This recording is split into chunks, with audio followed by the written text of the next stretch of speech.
Bab 91. Nama, Sekretaris Pria Pribadi Terkuat Penulis. Plus matikan mengatur ulang. Saat mendengar kalimat ini lagi, punggungan kuil Miyamoto seperti seekor kucing yang menginjak ekornya, langsung melompat, tetapi tidak peduli seberapa cepat dia melompat, dapatkah dia memiliki kesadaran manusia. 5 tahun karir tentara bayaran, pelatihan ini tidak hanya sedikit yang mengalami baptisan pemuda perang, lebih dari itu, sebuah tim dengan kerja sama tanpa akhir. Ketika Feng Dazuangding menarik perhatian pihak lain di depan, orang ketiga telah menendang helikopter di kakinya, dan kemudian seluruh orang itu bergegas keluar dengan pisaunya. Chen Hao mendukung dari samping. Karena tangganya terlalu sempit, meskipun Chen Hao memegang pistol, dia tidak berani menembak. Dia hanya bisa menembak ketika dia dekat dengan pihak lain. Seluruh proses berlangsung dalam 2 detik. Ketika parang dan pedang samurai bersentuhan, orang ketiga telah menendang parang di kakinya, dan seluruh orang itu pun bergegas keluar. Chen Hao bergegas keluar dari sisi lain pada saat ketiganya bergerak. Pistol di tangannya berwarna hitam dengan ancaman kematian di moncongnya. Ini adalah kerja sama, pelatihan 5 tahun lebih dari sekedar membicarakannya.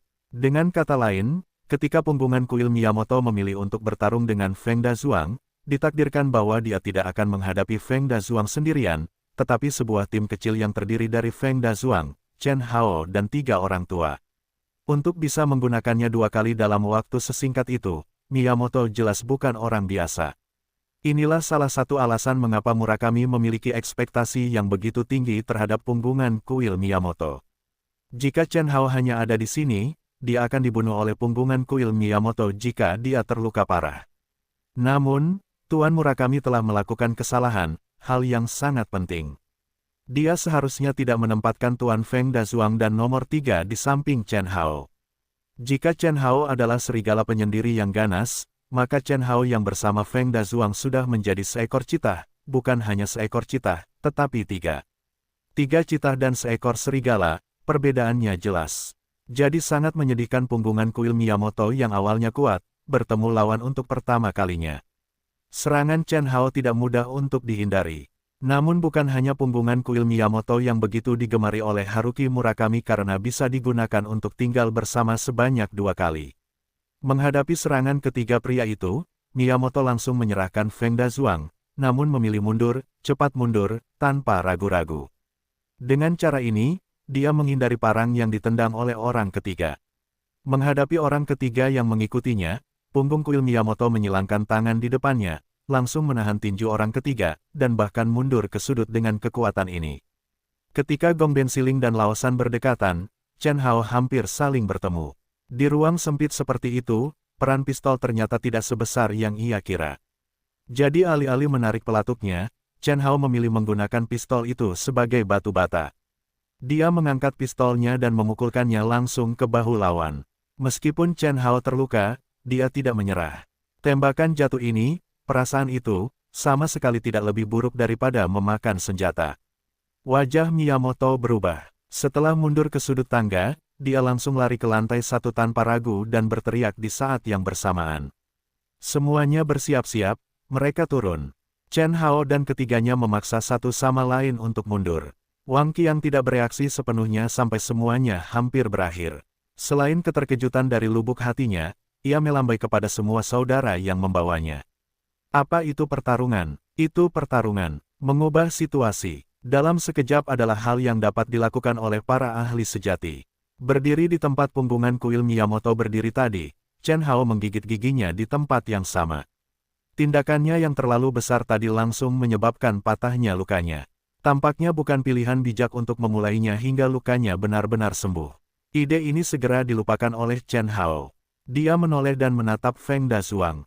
Setelah menyadari bahwa Feng Dazuang penuh darah, Chen Hao mengajukan pertanyaan sederhana. Dia memastikan Feng Dazuang tidak menghalangi. Dia terus bergerak dan bergegas menuruni tangga mengikuti langkah Laosan. Dan yang ketiga diikuti oleh punggungan candi yang bergegas turun, ketika pihak lain menelepon untuk mengingatkan, sebenarnya yang ketiga sudah ada di lantai 1. Setelah tiba di aula di lantai pertama, Chen Hao mengerti betapa dia memandangnya. Seluruh aula di lantai pertama hampir penuh dengan orang. Kecuali sedikit ruang yang tersisa di tangga, semua gangster berdiri di tempat lain, kebanyakan dari mereka memegang pipa baja dan pisau semangka yang dibungkus koran. Selain orang-orang ini, Chen Hao juga memperhatikan ada sekitar 10 orang dengan pedang samurai panjang di tangan mereka. Jika Anda tidak salah, orang-orang ini seharusnya menjadi pendekar pedang Jepang bersama Miyamoto. Ketika dia melihat orang-orang ini, Chen Hao semakin yakin bahwa mungkin ada orang Jepang yang berdiri di belakang Yang Hu, yang membuat Chen Hao kedinginan. Bukan karena hatiku dingin, hanya saja suhu di sekitarku sepertinya sudah turun sedikit, beberapa derajat. Tidak peduli apa yang dia lakukan atau apa yang dia lakukan, Yang Hu hanya bertengkar di antara dirinya sendiri. Namun ketika Yang Hu bekerja sama dengan Jepang, dia sudah keterlaluan. Chen Hao tidak pernah berpikir bahwa pihak lain akan membuat aliansi dengan Jepang demi kekuatannya sendiri. Setelah menunggu beberapa detik di ujung tangga, Chen Hao membungkuk sedikit dan bergegas keluar seperti seekor citah, meninggalkan sepatah kata pun di kejauhan. Kering. Setelah apa yang terjadi barusan, perkataan Chen Hao kepada orang-orang muda di belakangnya adalah perintah militer secara umum yang harus dilaksanakan. Ada 15 atau 16 orang di pesta itu, masing-masing memiliki senyuman di wajahnya. Chen Hao, Feng Dazuang dan 3 orang tua bergegas ke depan, diikuti oleh mereka yang bertanggung jawab untuk membersihkan. Orang-orang ini seperti busur dan anak panah, atau pisau tajam. Mereka datang dengan gelombang serangan dan langsung menusuk tangan pihak lain di aula lantai pertama. Saat ini, kesadaran orang-orang yang berada di bawah tangan sudah terlihat jelas. Chen Hao dan timnya telah melakukan serangan efektif hanya dalam 3 detik. Melihat kembali satu sama lain, ketika punggungan kuil Miyamoto keluar dari tangga lantai pertama dan mengeluarkan peringatan, mereka tidak tahu apa yang sedang terjadi. Ketika orang-orang Chen Hao sudah menyerbu kerumunan, reaksi pertama mereka adalah melarikan diri. Ketika mereka tiba-tiba menyadari bahwa mereka memiliki lebih banyak orang daripada pihak lain, dan mereka kembali bertarung, Chen Hao dan Chen Hao hampir mencapai pintu masuk aula. Dalam waktu kurang dari 10 detik, mereka bisa keluar dari KTV petir. Namun, saat ini, alarm tiba-tiba dibunyikan di luar, disusul bunyi klakson. Dengarkan orang-orang di dalam, kamu dikepung. Beri kamu waktu sebentar untuk mengangkat tangan dan menyerah, atau kami akan mengambil tindakan militer. Kata-kata seperti itu diulangi 3 kali berturut-turut, semua orang di aula di lantai pertama tercengang. Baik orang-orang Chen Hao maupun orang-orang Yang Hu, termasuk punggungan kuil Miyamoto dan anak buahnya, semuanya berhenti. Bagaimanapun, mereka tidak menyangka akan ada polisi di saat kritis ini. Ini jelas merupakan sarang ritme. Di antara orang-orang ini, Chen Hao adalah orang yang paling cepat menyadari bahwa itu adalah konspirasi. Terlepas dari melarikan diri, Chen Hao meraih Wang Qiang dan berkata, bawa saudara-saudaramu untuk menemukan pintu belakang dan segera pergi. Adapun perintah Chen Hao, Wang Qiang benar-benar tegas dalam melaksanakannya, dan dia tidak bermaksud untuk menunda-nunda. Dia tidak memiliki adegan berdarah di mana bos dan bawahannya membiarkan saya pergi dan saya melepaskan Anda, seperti yang ditunjukkan dalam film. Dalam hal ini, hasil akhirnya adalah pemusnahan seluruh pasukan, dan tidak ada satupun dari mereka yang bisa melarikan diri. Wang Qiang mengajak orang menggali ke arah yang berlawanan. Meskipun Chen Hao tidak memimpin, para gangster itu masih linglung, jadi Wang Qiang bergegas keluar bersama orang-orang dengan mudah. Dazuang, kamu dan yang ketiga, kalian berdua pergi ke lantai 2, keluar melalui jendela dan pergi mencari Maboren. Biarkan dia datang kepadaku di Dewan Kota. Dengan kata-kata ini, Chen Hao keluar dengan kepala di dalam tangannya, sementara Feng Dazuang dan Lao San kembali menuruni tangga untuk mencari jalan keluar. Saat ini, anak buah Yang Hu melihat seseorang sedang melarikan diri. Mereka semua bingung, dan semuanya lari. Tapi ini aulanya, itu di dalam gedung, dan ada begitu banyak orang. Bagaimana kamu bisa bilang kamu bisa melarikan diri? Ketika polisi di luar mendengar ada yang tidak beres di aula, mereka juga menyerbu masuk. Ketika punggung kuil Miyamoto melihat Chen Hao berjalan ke pintu tanpa persiapan, dia mengerutkan kening. Saat berikutnya, dia seperti cangkang. Awalnya, aula itu sangat kacau, dan Chen Hao sedang memikirkan bagaimana menghadapi polisi. Dia tidak menyadari bahwa punggungan kuil Miyamoto mengalir deras. Ketika dipastikan ada seseorang yang menyelinap dari belakang, punggung kuil Miyamoto telah menghantamkan pisau palem ke leher Chen Hao. Melihat hal tersebut, Chen Hao pun mengertakkan giginya, menurunkan tubuhnya sedikit, melepaskan tenaganya, lalu memukul dada lawannya dengan siku. Menghadapi reaksi cepat Chen Hao, Miyamoto hanya bisa mengatakan bahwa keberuntungannya hari ini tidak cukup baik. Ketika dia memukul dadanya dengan siku, Miyamoto juga sedikit pengap, dan kekuatan tangannya pasti sedikit lebih kecil. Selain itu, barusan, tubuh Chen Hao lebih pendek dan kekuatannya berkurang, sehingga kerusakan sebenarnya pada leher Chen Hao kurang dari setengah kerusakan pada Miyamoto Siling. Meski begitu, Chen Hao merasa pusing. Saat ini polisi sudah berdatangan semua.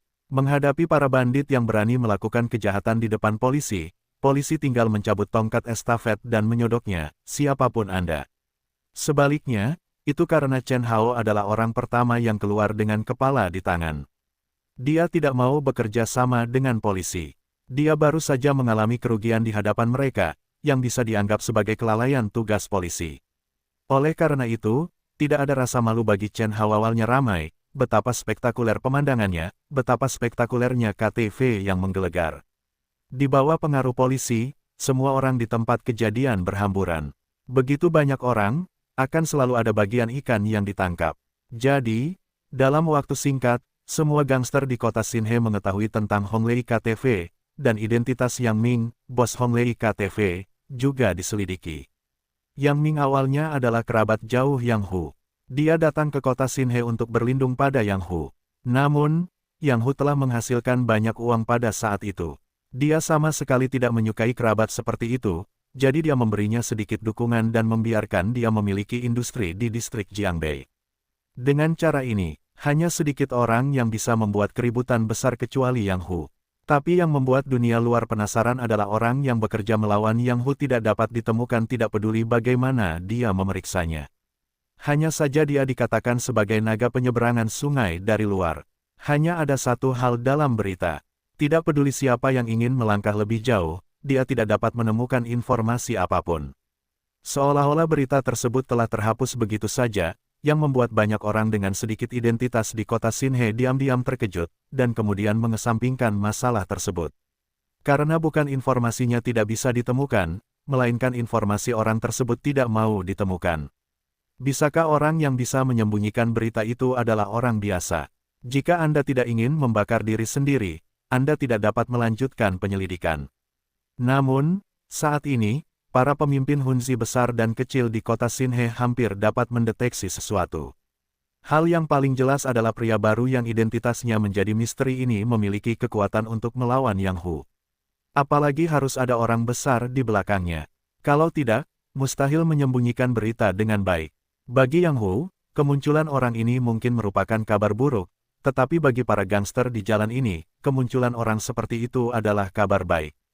Seperti kata pepatah, air berlumpur bagus untuk memancing.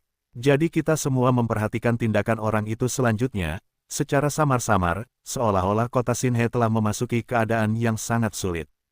Hanya dengan sekering, tindakan kecil sederhana, Anda dapat langsung meledakkan seluruh kota Xinhe. Chen Hao, orang yang diperhatikan semua orang, telah ditahan di Biro Keamanan Umum Xinhe selama lebih dari 36 jam. Selama periode ini, Yuan Jianjun pernah muncul di depan Chen Hao dan mengatakan kepadanya bahwa dia tahu segalanya tentang dia. Begitu buktinya ada, dia bisa mengirim Chen Hao ke penjara sepenuhnya. Selama pertunjukan Yuan Jianjun, perut lapar Chen Hao keroncongan, dan dia sedang tidak mood untuk berbicara dengannya. Akhirnya, dia putus dalam suasana hati yang buruk. Pengakuan yang ingin ditandatangani Yuan Jianjun oleh Chen Hao juga digunakan sebagai kertas ingus oleh Chen Hao. Pada awalnya, tidak ada yang memperhatikan Chen Hao. Mungkin Yuan Jianjun ingin memanfaatkan kesempatan ini untuk membuat marah Chen Hao, sehingga dia memiliki ingatan yang panjang dan tidak lagi melawan dirinya sendiri. Sebagai mitra lama, Yang Hu, Yuan Jianjun secara alami mendapatkan informasi rinci tentang Chen Hao dari Yang Hu untuk pertama kalinya, dan mengetahui bahwa Chen Hao bukanlah apa yang dia katakan, tetapi seorang sekretaris sederhana.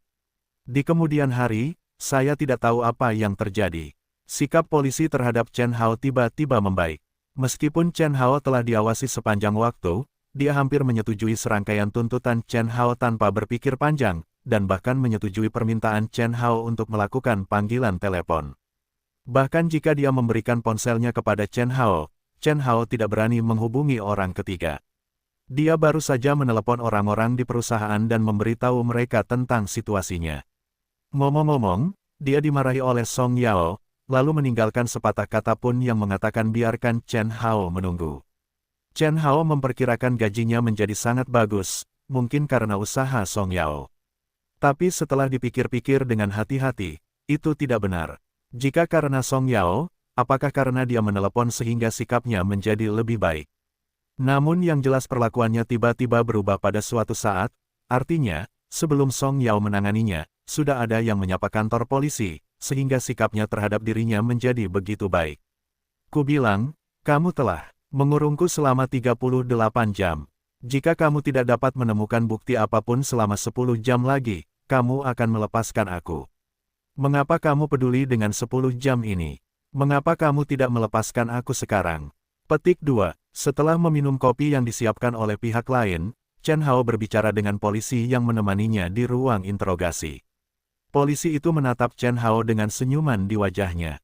Aku juga ingin melepaskanmu, tapi aku tidak punya hak kan. Jadi percuma saja kamu memberitahuku. Lebih baik diam di sini selama 48 jam. Polisi kecil itu memiliki temperamen yang sangat baik. Mungkin karena itulah kantor polisi mengatur polisi ini di kamar Chen Hao. Kalau tidak, jika dia adalah orang lain, dia akan dimarahi oleh Chen Hao. Kamu tidak punya hak itu, apakah kamu selalu menyimpannya di kamar sebelahmu? Bisakah kamu membantuku dan memberitahu orang itu jika dia ada yang ingin kukatakan langsung padaku? Ada banyak hal yang harus kulakukan.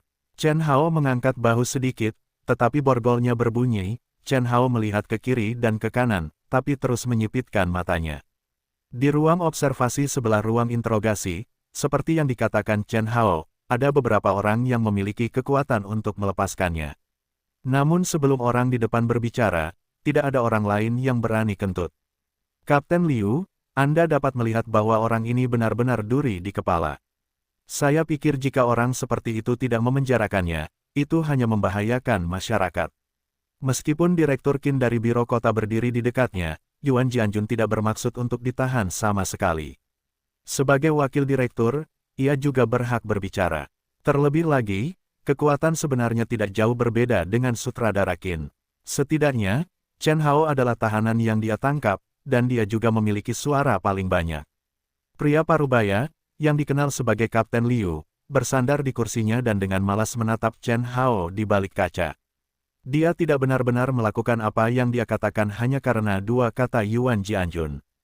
Chen Haogang hanya mengucapkan beberapa patah kata saja, meski sepertinya dia tidak bermaksud mengatakannya, tapi itu bisa mengungkapkan kemampuannya yang sebenarnya. Dikurung di ruang interogasi tertutup tanpa jam atau bahkan membedakan siang dan malam bisa mengontrol waktu dengan begitu tepat. Melalui sepotong kaca berlapis plasma, Anda juga bisa menebak betapa menakutkannya kesadaran pihak lain. Dia belum pindah ke ruang interogasi, dan Liu Cheng tidak pindah ke ruang observasi di sampingnya kecuali toilet yang diperlukan. Faktanya, mood kedua belah pihak setara. Alasan mengapa proses tersebut dapat memiliki kesabaran yang baik untuk mengamati pihak lain adalah karena proses tersebut memiliki tujuannya sendiri.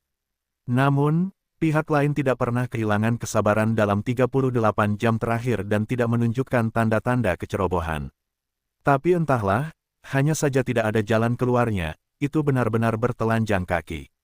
Bagi orang lain, paling banyak mereka hanya bisa mengatakan bahwa orang ini sangat sabar, tetapi menurut Liu Cheng, pihak lain pasti adalah seseorang yang telah mengalami pelatihan yang relevan. Jika tidak, jika sekretaris perusahaan kecil manapun datang ke sini dan dikurung di ruang interogasi dalam waktu lama, mereka akan menjadi gila hanya karena suasana yang menindas. Kemudian, seperti Chen Hao, dia dapat mengobrol dengan polisi interogasi dari waktu ke waktu, seperti duduk di ruang tamunya menjamu tamu. Dari lubuk hatinya, Chen Hao dan Liu Cheng memiliki nafsu makan yang besar. Tidak peduli karakter atau kemampuannya, mereka tidak ada bandingannya dengan orang biasa. Namun terlebih lagi, Liu Cheng semakin waspada. Karena tempatnya berada sangat istimewa bahkan terkadang dia bisa berhubungan dengan para petinggi. Jadi dia tidak bisa mentolerir segala kecerobohan. Terlebih lagi, Pihak lain jelas merupakan orang yang telah mengalami pelatihan khusus. Orang seperti itu tidak memiliki riwayat yang jelas dan tidak dapat merekrut stafnya sendiri. Jika menurut situasi biasa, Liu Chengxi mungkin telah menjebloskan Chen Hao ke penjara seperti yang dikatakan Yuan Jianjun. Sekarang situasinya berbeda. Akibat dari melakukan hal ini adalah keuntungan yang didapat tidak sebanding dengan kerugiannya. Kamu tidak perlu khawatir tentang masalah ini. Jika kamu menangkap anak ini di sini, aku akan meminta pujian darimu. Saat itu, kamu hanya perlu menunggu hadiah di atas. Untuk mengingatkanmu, mulai sekarang, Chen kasus Hao tidak lagi berada dalam kemampuan Anda. Saya harap Anda akan mempertimbangkan apakah itu layak dilakukan ketika Anda mengambil tindakan. Dengan kata-kata ini, setelah menyelesaikan rompi hitamnya yang tertutup tanah, Liu Cheng berdiri dari kursinya dan memandang semua orang yang hadir dengan mata cerah. Mendengar ini, Yuan Jianjun merasa khawatir, tetapi pihak lain ikut serta dalam perkelahian besar, bahkan menggunakan pistol dan pisau kendali, dan membunuh orang. Ini mungkin ada hubungannya dengan bocah ini. Apa kamu tidak peduli? Petik 2. Yuan Jianjun akan menginjak-injak Chen Hao sampai mati dengan memanfaatkan kejadian ini. Tapi Liu Cheng mengatakan itu, bukankah dia akan menghancurkan semua rencana awalnya? Apakah aku tidak cukup jelas? Liu Cheng memiringkan kepalanya dan menatap Yuan Jianjun dengan suara rendah. Melihatnya oleh Liu Cheng, Yuan Jianjun berkeringat dingin. Baru saja, dia secara tidak sengaja lupa bahwa pihak lain berada di luar kendali. Menurut apa yang baru saja dia katakan, jika pihak lain menyelidikinya, konsekuensinya tidak terbayangkan. Yah, maafkan aku hanya sedikit khawatir. Yuan Jianjun tidak bisa menahan tawa. Liu Cheng meliriknya dan berjalan melewati kerumunan. Pisau yang dikendalikan. Ada korban jiwa. Di mata Liu Cheng, apakah hal-hal ini penting? Setelah lebih dari 2 jam berada di ruang interogasi, Chen Hao akhirnya bertemu dengan seseorang yang bisa berbicara. Namun, setelah melihat penampilan satu sama lain, Chen Hao kecewa. Seorang pria parubaya terlihat seperti seorang petani tua. Dia memiliki janggut acak-acakan dan rambut acak-acakan. Dia masih memakai rompi hitam dan kotor. Sekilas, dia bukanlah produk berkualitas tinggi. Dalam keadaan normal, orang seperti itu tidak boleh muncul di kantor polisi kota. Apalagi dia masih berada di tempat rahasia seperti ruang interogasi. Jadi selain merasa luar biasa, Chen Hao merasa lebih penasaran. Dalam kapasitas apa orang seperti itu datang ke tempat ini? Terlebih lagi, apa yang ingin dia lakukan di sini? Sebelum Chen Hao penuh keraguan, pria itu berbicara lebih dulu. Izinkan saya memperkenalkan diri. Nama saya Liu Cheng. Saya dari Beijing. Saya tidak tahu apakah Anda mengenal saya, tapi saya sudah mengamati Anda sejak lama. Liu Cheng menarik kembali kursinya dan duduk di hadapan Chen Hao. Dia pikir sudah waktunya untuk berbicara baik dengan Chen Hao. Namun yang mengejutkannya, Chen Hao memiringkan kepalanya untuk melihatnya sebentar, dan akhirnya dia mengatakan sesuatu. Yah, Paman, aku tidak tertarik pada laki-laki. Sial, aku juga tidak tertarik pada laki-laki. Chen Hao hanya mengambil kembali tatapan anehnya. Itu bagus, jadi permisi, apa yang ingin kamu lakukan ketika kamu diam-diam mengamatiku? Saat ditanya, kali ini ternyata tatapan Liu Cheng menjadi aneh, karena ia menemukan perkataan Chen Hao tiba-tiba membuat suasana khusyuk menghilang, lalu menjadi seperti obrolan antara paman dan keponakan. Awalnya, dalam proses observasi, saya tidak berpikir menonton Chen Hao berbicara dengan polisi. Yang menginterogasinya bukanlah apa-apa. Sekarang sepertinya orang ini berbakat. Sekarang Liu Cheng lebih puas. Ayo, sebotol erguotou. Kita akan mengobrol baik hari ini. Ngomong-ngomong, buka borgol anak itu. Dia sangat marah padaku. Menendang kursi polisi yang duduk di sebelahnya, polisi kecil itu bangkit dan segera pergi. Liu Cheng memandang Chen Hao dengan gembira. Ekspresi ketidakpedulian Chen Hao juga sedikit mengernyit. Dia hanya mencoba untuk mengendurkan kewaspadaannya. Itu adalah penyamaran. Dan pria yang duduk di depannya, tatapan seperti itu benar-benar membuang-buang waktu, berasal dari hati, sudah menjadi kebiasaan. Chen Hao tidak berpikir bahwa orang yang dapat dengan mudah memasuki ruang interogasi dan mengarahkan polisi untuk membeli erguotou dan minum di ruang interogasi adalah komoditas biasa. Namun karena ini bukan barang biasa, hanya ada satu kemungkinan, yaitu pihak lain adalah pemilik yang sangat sulit. Menurut Chen Hao, menjadi sasaran orang seperti itu bukanlah hal yang baik. Anggur itu segera dibeli kembali. Botol besar Red Star Ergotou, mungkin polisi kecil itu tahu bahwa pamannya adalah peminum yang baik, jadi dia langsung membeli 4 botol. Dia mengambil 2 cangkir sekali pakai dan menaruhnya di atas meja dengan sekantong kacang. Ketika barang-barang itu diturunkan, polisi itu diusir, meninggalkan Chen Hao dan Liu Cheng di ruang interogasi. Setelah menggosok pergelangan tangannya, Chen Hao mengangkat alisnya dan bertanya, "Paman, biarkan aku pergi. Apakah kamu tidak takut aku akan membalikkanmu dan melarikan diri?" Dengan baik, Liu Cheng, yang sedang memasak anggur, menatap Chen Hao, lalu melanjutkan memasak anggur. Setelah membuka keempat botol Ergotou, dia meletakkan 2 botol di penyekat kursi Chen Hao.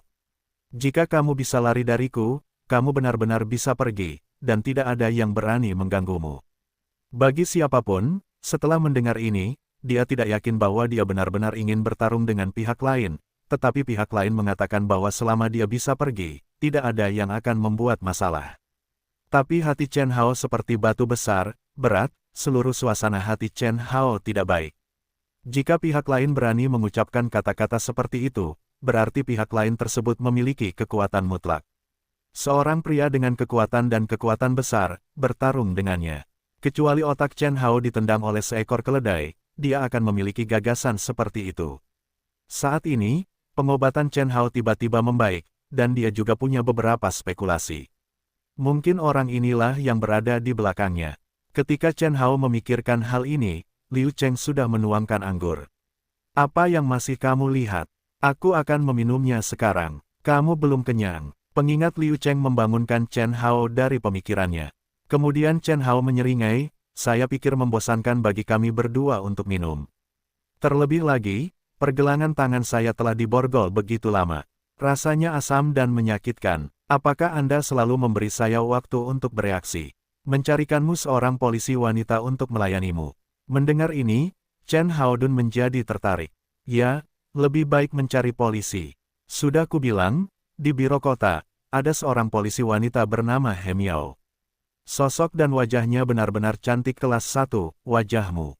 Liu Cheng tertawa dan memarahi, lalu mengeluarkan beberapa kacang dari tas dan melemparkannya ke Chen Hao. Dia secara alami tahu bahwa Chen Hao telah melakukan upaya besar dalam kasus 4 Raja Surgawi, dan dia juga mengenal polisi wanita bernama He Miao yang diselamatkan dalam kasus perampokan 4 Raja Surgawi. Dia juga tahu bahwa perkataan Chen Hao mengingatkannya bahwa dia telah memberikan kontribusi besar pada perampokan 4 Raja Surgawi. Awalnya, Liu Cheng sepertinya membuang beberapa kacang secara tidak sengaja, tetapi Chen Hao tidak peduli. Namun, ketika kacang itu meledak di udara, Chen Hao segera menjadi waspada, hampir tanpa sadar, kepalanya dimiringkan, dan dia menghindari kacang itu. Namun, kacang lain terbang keluar dari wajahnya. Aliran udara yang dibawa oleh kecepatan kacang bahkan menggores wajah Chen Hao, meninggalkan bekas merah cerah di atasnya. Liu Cheng membuang total 4 kacang, salah satunya menggores wajah Chen Hao, yang lain berhasil dihindari oleh Chen Hao, dan 2 kacang sisanya digenggam oleh Chen Haoi. "Tidak bisakah kita menyia-nyiakan makanan? Kacang itu ditanam oleh paman petani." Dengan kuat menahan rasa sakit di telapak tangan, Moses Chan tersenyum, dan melemparkan kacang ke dalam mulutnya, lalu mengangkat gelas anggur sekali pakai yang berisi baijiu, dan pergi meminum secangkir besar. Hei, minuman yang enak." Liu Cheng tidak peduli kacang yang baru saja dia lemparkan menggores wajah Chen Hao. Sebaliknya, dia tertawa 2 kali untuk memujinya. Sudah waktunya bagi Chen Hao untuk berpikir bahwa pihak lain hanya ingin minum bersamanya. Itu bodoh. Meski penampilan, pakaian, dan setiap gerakan satu sama lain tidak berbeda dengan paman seorang petani, namun dalam setiap gerakan inilah Chen Hao penuh godaan. "Kalau begitu aku tidak tahu berapa banyak yang diminum paman Liu. Lebih baik memberimu sebotol anggur ini." Chen Hao bukanlah tipe orang yang duduk dan dipukuli secara pasif. Jadi setelah orang lain melemparkan kacangnya, Chen Hao menamparkan sebotol anggur lagi di penyekat dan mengirimkannya langsung. Jarak antara 2 orang itu sekitar 2 meter. Tamparan Chen Hao tidak hanya membuat botol itu berjarak 2 meter, tetapi juga menghancurkan botol itu ke arah Liu Cheng. Saat dia lewat, tidak ada tanda-tanda minuman keras tumpah. Ini bahkan di luar jangkauan fisika normal, dan Liu Cheng terkekeh dan langsung mengambil botol itu. Awalnya, tidak ada minuman keras yang tumpah selama proses botol terbang keluar, tetapi ketika Liu Cheng meraih botol tersebut, momentum putaran terpaksa berhenti, dan minuman keras di dalam botol langsung terbang keluar seiring dengan pengocokan botol, dan itu akan mengalir keluar melalui mulut botol. Selama Anda tidak menghentikannya, Anda akan bisa memercikkan Liu Cheng. Ini adalah sedikit balas dendam dari Moses Chan, tapi yang tidak terpikirkan oleh Moses Chan adalah ketika minuman kerasnya belum tumpah, Liu Cheng tiba-tiba membalikkan mulut botol ke mulutnya, lalu menuangkan 2 baijiu besar ke bawah. Penggunaan cerdik Moses Chan juga langsung teratasi. Sangat sopan, bukan? Aku akan memberimu kacang, dan kamu akan memberiku sebotol anggur. Apa sopan santunnya? Aku adalah orang yang minum sedikit alkohol. Aku tidak tertarik dengan baijiu atau minuman keras apapun. Aku lebih suka pamanmu meminumnya bersama, dan itu tidak akan sia-sia. Tentu saja, Chen Hao tidak akan mengakui bahwa dia ingin membalas dendam padanya. Sambil tersenyum, dia langsung membeberkan masalah tersebut. Setelah minum anggur dan makan kacang, Liu Cheng bertepuk tangan dan akhirnya membuang ekspresi acuh tak acuhnya. Melihat ini, Chen Hao pun meletakkan cangkirnya. Dia tahu bahwa sudah waktunya untuk memulai bisnis. Sebenarnya, aku di sini untuk membicarakan bisnis. Lagi pula, kamu tidak ada hubungannya di sini. Kenapa kamu tidak mendengarkan? Aku tidak ada urusan, tapi kamu tidak bertanggung jawab. Untuk mengatakan, kamu harus membiarkan aku pergi dalam beberapa jam. Petik 2. Setelah menggaruk, Chen Hao terus mengambil gelasnya dan minum. Liu Cheng tidak peduli dengan sarkasme Chen Hao. Setelah berpikir sejenak, dia berkata, saya membutuhkan seseorang yang akrab dengan kota Xinhe. Saya hanya perlu sedikit bantuan. Saya beruntung. Saya rasa Anda dapat menebak bahwa lembaga negara tidak akan kehilangan Anda. Chen Haobai melirik Liu Cheng dan tidak berbicara. Liu Cheng melanjutkan, dengan gaji tahunan 1 juta yuan setahun, akan ada imbalan jika Anda memiliki tugas. Anda dapat mengambil cuti setahun, ketika Anda memiliki tugas dan ketika Anda bekerja. Ini sangat sederhana. Anda juga bisa mendapatkan posisi nasional. Anda bisa minum, kentut, dan mengobrol di ruang interogasi kantor polisi seperti saya.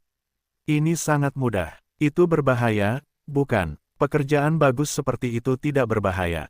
Itu hantunya mendengar kata-kata Chen Hao. Liu Cheng tertegun sejenak, lalu tertawa sedikit malu. Ya, sebenarnya tidak terlalu berbahaya. Apakah kamu bodoh atau aku? Pada saat ini, karena dia memahami tujuan pihak lain, Chen Hao secara alami tidak akan terus memberikan muka kepada pihak lain, dan sikapnya menjadi lebih keras. Mengapa Anda tidak mencari orang lain untuk melakukan hal sebaik itu? Saya tidak percaya tidak ada orang yang lebih baik dari saya di Biro Keamanan Umum Kota, Departemen Keamanan Publik Provinsi, atau bahkan Departemen Pemerintah yang Anda sebutkan. Apakah kamu masih duduk di sini dan kentut dan ngobrol denganku dalam masalah seperti itu? Petik 2. Mengapa kita mengatakan bahwa pejabat itu licik seperti rubah? Anda tahu, itulah alasannya. Dan orang-orang itu juga punya ciri khas, berkulit cukup tebal. Ketika Chen Hao yakin itu berbahaya, Liu Cheng menerima begitu saja. Tentu saja, itu berbahaya. Tetapi hanya jika Anda harus membayar, Anda bisa mendapatkan sesuatu sebagai imbalannya, bukan? Faktanya, tidak ada bahaya. Jika Anda tidak melakukannya punya tugas, kamu bahkan tidak akan datang kepadamu selama 1 atau 2 tahun. Kamu bisa melakukan urusanmu sendiri dan mendapat gaji tambahan. Bisakah Anda memberitahu saya, berapa angka kematian di sana? Chen Hao mengulurkan tangannya untuk menghentikan Liu Cheng melanjutkan. Menurut kata-kata Liu Cheng, pekerjaan yang dia katakan pastilah sebuah kentang panas.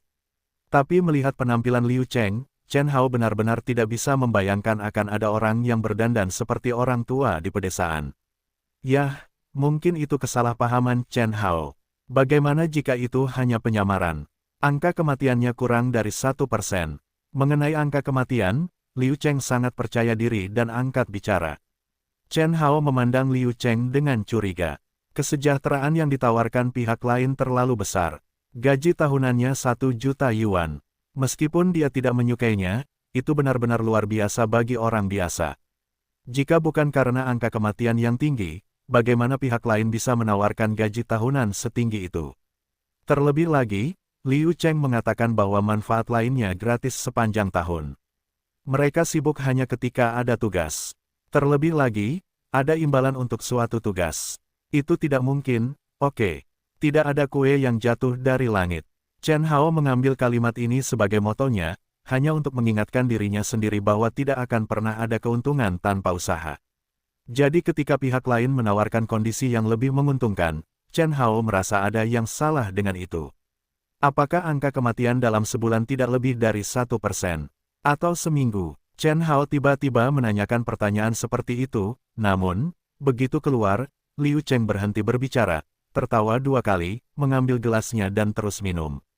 Sial, apakah aku benar-benar mengerti? Tidak, apa-apaan ini? Ini jelas ritme kematian. Chen Hao melambaikan tangannya, sementara Liu Cheng mencoba yang terbaik untuk membujuknya. Anda tidak bisa berpikir seperti itu. Tugas tidak selalu ada, jadi bahaya tidak selalu ada. Kalau dipikir-pikir, tidak ada yang bisa menandingi kesejahteraan kita di Tiongkok.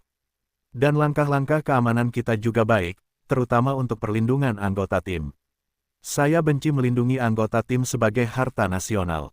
Liu menjadi Chen Hao ke dalam tim, bahkan metafora harta nasional diucapkan. Tapi Chen Hao selalu bersikeras pada satu sudut pandang, bukan melakukannya. Jangan pernah melakukannya. Melihat sikap Chen Hao yang begitu tegas, amarah Liu Cheng pun melonjak. Pak, menamparkan meja, menunjuk ke arah Chen Hao dan berteriak, apakah kamu tahu bagaimana kamu bisa masuk? Orang-orang berkumpul untuk bertarung dan bahkan mati. Pisau dan senjata yang dikendalikan digunakan.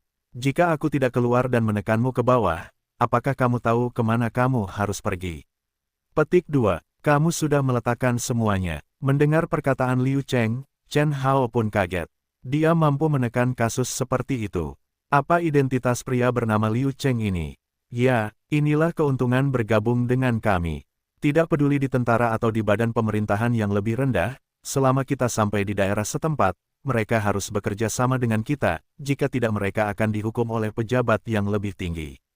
Berbicara tentang ini, Liu Cheng juga bangga dengan kepalanya, penampilan itu, dan pertarungan untuk memenangkan ayam jantan tidak ada bedanya. Tapi pikiran Chen Hao adalah menggunakan otaknya. Identitas adalah satu-satunya kelemahannya. Sejak dia kembali ke Tiongkok, identitas telah memberinya kedok, tetapi pada saat yang sama, hal itu juga memberinya lebih banyak batasan. Banyak rencana yang tidak dapat ditampilkan dengan sempurna. Merupakan pilihan yang baik untuk memiliki identitas untuk ditutup-tutupi. Adapun angka kematian yang mencapai 1% dalam sebulan, Chen Hao tidak tahu bagaimana rasanya mati selama karirnya sebagai tentara bayaran. Atau, mati rasa. Melihat keheningan Chen Hao, Liu Cheng sangat senang. Apakah sulit melihat momentumnya? Kamu juga harus menonton TV atau novel. Faktanya, kita berbicara tentang Biro ke-6, kelompok naga, organisasi khusus, tapi kekuatan kita tidak sekuat yang disebutkan dalam novel, dan nama organisasi kita bukanlah nama dari kelompok naga, tetapi Biro Keamanan Nasional. Chen Hao terdiam, dan matanya tertuju pada Liu Cheng, dengan rasa ingin tahu. Melihat ini, Liu Cheng semakin bersemangat. Misi kami kali ini adalah misi khusus di kota Xinhe. Bukankah Anda orang lokal? Kekuatannya sesuai dengan standar Biro Keamanan. Selama Anda berjanji, saya akan segera menyelesaikan formalitasnya untuk Anda. Dengan kata-kata ini, Liu Cheng memandang Chen Hao dengan penuh harap. Chen Hao merenung sejenak. Mustahil. Yah, apa yang bisa aku lakukan untukmu segera? Tidak mungkin. Menggosok telinganya, Liu Cheng mengira dia salah dengar, tapi Chen Hao menatap mata Liu Cheng dan mengulangi jawabannya lagi. Aku berkata, tidak mungkin. Tapi kenapa? Dari tatapan Chen Hao barusan, Liu Cheng dengan jelas melihat bahwa Chen Hao sedikit terharu, namun jawaban yang diberikan oleh Chen Hao mengejutkan Liu Cheng. Singkirkan ekspresi tersenyum di wajahnya, kata Chen Hao dengan sungguh-sungguh. Pertama, sampai saat ini, saya tidak tahu apa yang Anda katakan ada gunanya bagi saya. Pertama, saya tidak kekurangan uang. Kedua, saya tidak tertarik dengan apa yang Anda katakan. Ketiga, saya tidak tertarik punya waktu untuk bergabung dengan organisasi Anda untuk membantu Anda. Saya sudah mendapat cukup banyak masalah sekarang. Dia memiringkan kepalanya untuk melihat Liu Cheng, yang menundukkan kepalanya. Chen Hao dengan ragu-ragu bertanya, karena identitas Anda begitu kuat, saya kira Anda sudah mengetahui identitas saya. Tahukah Anda hal-hal kecil yang saya lakukan secara pribadi? Apakah maksudmu melawan Yang Hu di belakang punggungnya? Liu Cheng menjawab seperti ini. Chen Haodun terkejut. Pada saat yang sama, dia membagi Liu Cheng menjadi mereka yang tidak dapat terprovokasi. Itu benar. Dengan hati-hati menutupi ekspresi wajahnya, Chen Hao melanjutkan, itu bukan salahku. Dia memprovokasiku terlebih dahulu, jadi aku harus membawanya pergi. Saat itu, jika kamu datang kepadaku lagi, aku dapat mempertimbangkannya. Terus terang, Chen Hao tidak ingin bergabung dengan Biro Keamanan Nasional sekarang. Menurut Chen Hao, apa itu Biro Keamanan? Hanya ada kata negara di depannya. Meskipun dua kata ini memberinya kejayaan besar, namun juga memberinya masalah yang tak ada habisnya. Dilihat dari angka kematian 1,5 bulan, orang-orang di tempat ini pasti melakukan pekerjaan paling berbahaya. Kalau tidak, bagaimana mereka bisa mendapatkan perlakuan sebaik itu? Kalau begitu aku akan membantumu melepas Yang Hu. Bisakah kamu berjanji padaku segera? Mendengar ini, Chen Hao bukanlah orang baik. Dia hanya ingin memberitahu Liu Cheng bahwa ada yang harus aku lakukan sekarang, jadi sebaiknya kamu mencari orang lain. Dia pernah berpikir bahwa Liu akan menarik Chen Hao ke Biro Keamanan Nasional, dan bahkan membunuh Yang Hu, seorang dermawan di mata orang luar. Meskipun dia ingin menunjuk Liu Cheng dan berkata, jika aku tidak melakukan apapun padamu, jangan paksa aku. Tetapi untuk saat ini, Chen Hao dan Liu Cheng tidak perlu berpisah, jadi mereka masih belum mengucapkan kata-kata ini. Yah, lupakan saja, aku tidak punya kebiasaan membiarkan orang yang tidak relevan membantuku, dan meskipun kamu tidak membantuku, aku bisa melakukannya sendiri. Setelah itu, Chen Hao merenung sejenak, lalu berkata, tetapi jika Anda benar-benar ingin membantu saya, sebaiknya Anda membersihkan pejabat kota Xinhe selama ini. Sekarang beberapa orang selalu mengambil apa yang seharusnya mereka ambil, tapi melakukan apa yang tidak seharusnya mereka lakukan. Chen Hao tidak menjelaskannya, tapi dia pikir Liu Cheng bisa memahaminya. Benar saja, lamaran Chen Hao segera disetujui oleh Liu Cheng. Saya tidak tahu apakah yang Anda katakan itu benar atau tidak, tapi saya akan memeriksanya. Bagaimanapun, ini juga dalam lingkup kewajiban kami. Jika Anda memikirkannya kapan saja, hubungi saya.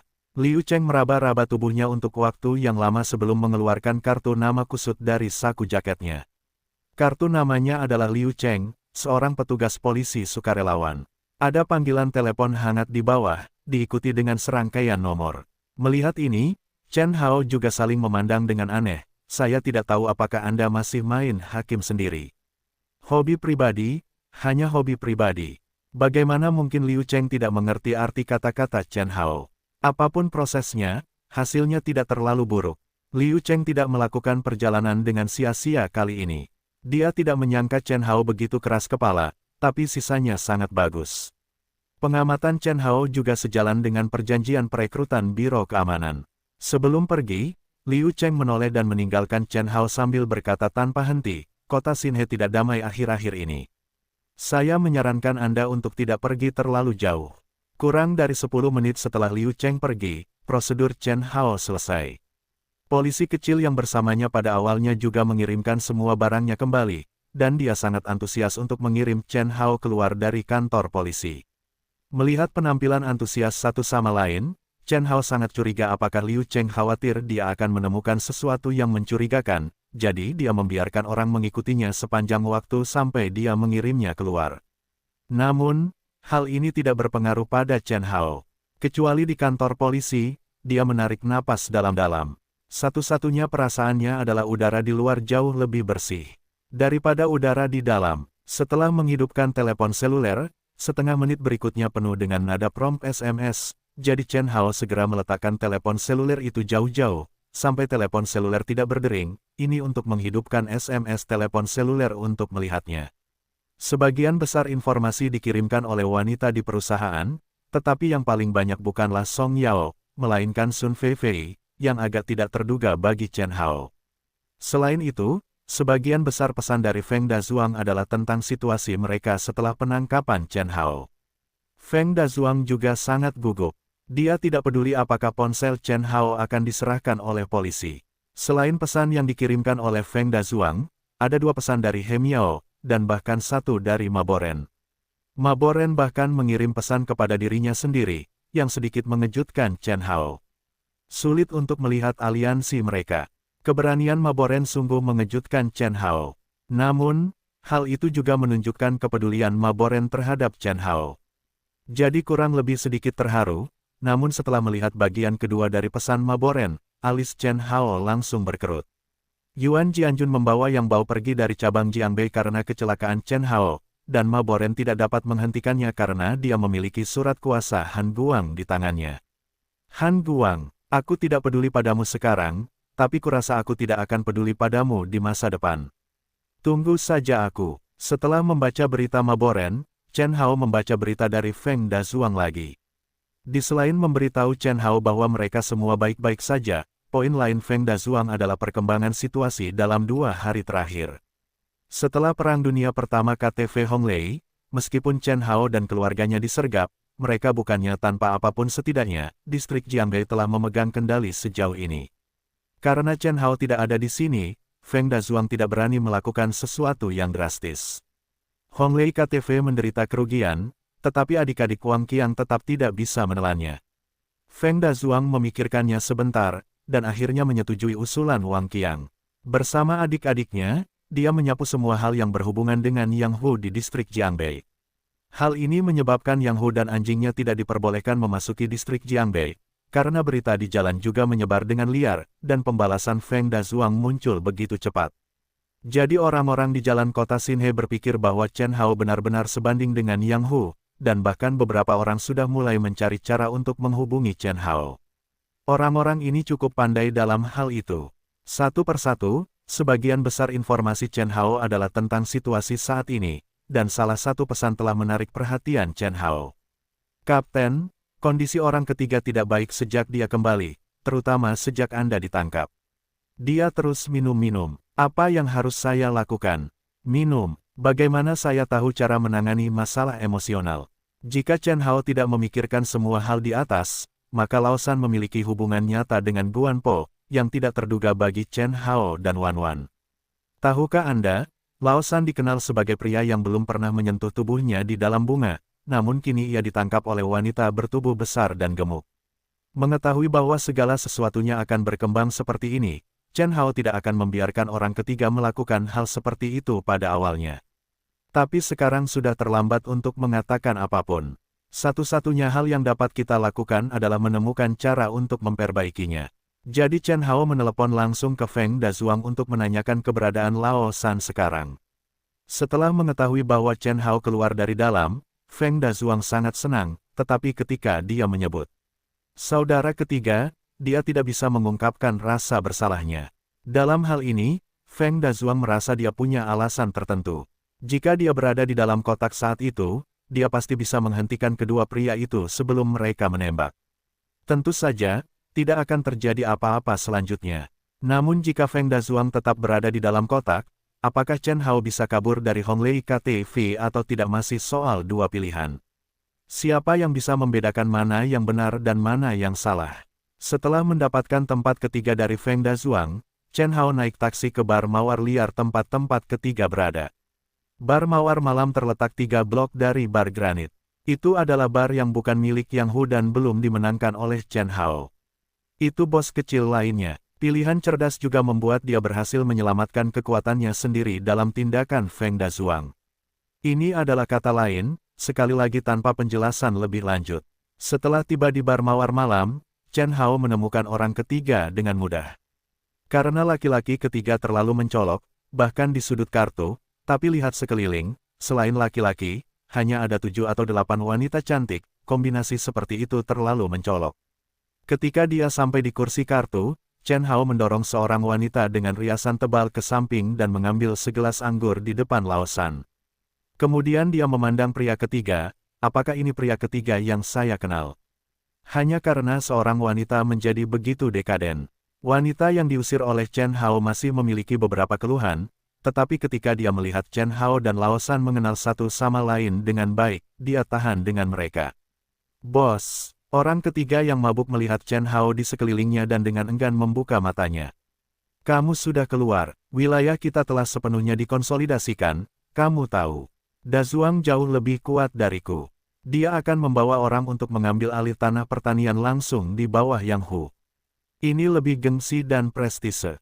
Dan aku tahu kamu bahkan tidak mengambil bagian dalam aksi Feng Dazuang karena Guanpo. Suara Chen Hao turun beberapa derajat, tetapi orang ketiga tidak tahu apakah dia terlalu banyak mabuk atau tidak mau menjawab. Dia mengangkat gelasnya dalam diam dan ingin minum, tetapi sebelum dia bisa mencapai mulutnya, dia ditangkap oleh Chen Hao dan meminum semuanya dalam satu tegukan. Apakah menurutmu, itu sepadan? Dia sudah mati, mati tidak bisa kembali. Kali ini benar-benar salahku. Seharusnya aku tidak membiarkanmu menghubungi wanita itu. Bukan untukmu, bagaimana aku bisa mengenal Piper? Lidah Laosan sedikit tersimpul, namun isi dan makna perkataannya sangat jelas. Chen Hao juga sedikit diam tentang hal ini. Setelah Chen Hao datang ke stan, suasana stan menjadi sedikit membosankan. Ketika gadis-gadis anggur ini melihat mereka berbicara, sepertinya mereka akan berkelahi. Satu demi satu, mereka jugalah yang harus membujuk mereka untuk minum. Mereka ingin membuat suasana menjadi hidup. Chen Hao membuka tangan wanita itu ketika salah satu wanita itu membawa gelas ke mulut Chen Hao. Pergilah. Ketika wanita itu dimarahi, dia langsung terpana. Penjaga keamanan bar melihat situasi di kursi kartu yang tidak tepat, dan segera datang untuk menanyakan situasinya. Namun, setelah melihat Chen Hao, dia tanpa sadar meletakkan tongkatnya di belakangnya. Sejak Feng Dazuang mengajak orang-orang ke tempat ini untuk berjalan-jalan kemarin, bosnya mendapatkan foto Chen Hao dan Laosan, serta manajemen senior, untuk menghindari kesalahpahaman. Dan penjaga keamanan ini adalah orang pertama yang melihat foto Chen Hao di bar mawar malam. Ini juga alasan mengapa tidak ada yang berani datang ke sini dengan 7 atau 8 wanita sedang minum. Sekarang saya melihat bos dari bos. Beraninya penjaga keamanan ini sombong. Mereka lembut di tempat. Saudara Chen, Anda tahu saya. Melihat penjaga keamanan datang, Chen Hao masih memikirkan apakah akan membuat masalah. Tetapi ketika pihak lain menunjukkan sikap yang baik, Chen Hao juga sedikit terkejut. Tentu saja kita kenal saudara Chen, dan ada 3 saudara laki-laki. Apakah kamu tidak tahu apa yang terjadi dengan saudara Chen? Penjaga keamanan bertanya dengan hormat, karena pihak lain sangat sopan, Chen Hao tentu saja tidak akan memulai, melambai dan berkata, bahwa wanita-wanita ini pergi, apapun yang terjadi di sini, jangan biarkan siapapun datang ke sini. Baiklah, setelah menerima perintah Chen Hao, penjaga keamanan segera menatap wanita itu dengan wajah dingin. Apakah kamu sudah mendengar kata-kata saudara Chen? Apa yang kamu lakukan di sini? Pergilah. Ketika gadis-gadis itu melihat bahwa Chen Hao begitu besar, mereka pergi satu per satu, dan kemudian penjaga keamanan memanggil teman-temannya untuk mengelilingi tempat itu. Untuk menghindari kebosanan Chen Hao, mereka membelakangi kursi kartu, yang sepertinya melindungi tempat itu. Tapi apakah kedua orang ini membutuhkan perlindungan? Semua anggur di dalam cangkir. Chen Hao menatap orang ketiga yang matanya perlahan-lahan menjadi cerah. Begitu cangkirnya jatuh, dia langsung menendang meja kopi di depannya. Penjaga, orang yang datang untuk menanyakan situasi barusan, mau tidak mau melihat ke belakang. Setelah melihatnya, dia mengerti mengapa Chen Hao meminta mereka untuk menjauhkan tempat ini dari siapapun, tapi untuk melindungi orang lain agar tidak terluka oleh mereka. Dengan sekejap, pengepungannya sedikit diperbesar, dan penjaga keamanan semua dengan tegas melihat ke depan, seperti patung. Suara itu berlangsung selama setengah jam, dan seluruh dudukan kartu seakan tersapu oleh AK-47. Chen Hao dan Laosan terengah-engah di kedua ujung sofa yang cukup lengkap. Chen Hao, dengan mata gelap, menatap pria ketiga dengan pipi bengkak dan bertanya, apakah dia lega? Perkelahian antara keduanya sangat jarang terjadi di seluruh bar, tapi setelah melihat penjaga keamanan di sekitar keduanya, para penonton menyerah untuk mencari satu persatu. Uleni-uleni terkena wajah yang menyakitkan, 3 wajah penuh kebencian menatap Chen Hao. Kamu benar-benar harus melakukannya. Suasana hatiku sedang buruk sekarang. Apakah kamu tidak takut aku akan memberikannya kepadamu? Apa yang bisa aku lakukan jika aku benar-benar datang ke sini? Apa aku benar-benar takut padamu? Yang ketiga berkata bahwa suasana hatinya sedang lebih baik. Chen Hao mencoba trik ini berulang kali, dan selalu berhasil dengan sangat baik. Tidak peduli siapa yang sedang dalam suasana hati yang buruk, dia tidak akan dipukuli dengan sia-sia. Ia bahkan bisa memancing amarah di hati pihak lain dan membuat serangan balik semakin sengit. Dengan cara ini, sebelum kita sempat mengalami suasana hati yang buruk, kita bertengkar. Setelah pertarungan, mood kita akan jauh lebih baik. Saya tidak punya hati nurani, Kapten. Bakat yang saya suka sudah mati. Tidakkah Anda menunjukkan pengertian Anda? Melihat Chen Hao yang acak-acakan yang baru saja keluar dari kantor polisi, ya, melihat penampilan pengemismu, menurutku masih banyak orang dewasa yang tidak terlalu peduli padamu. Keluar dari sini, jangan bicara omong kosong.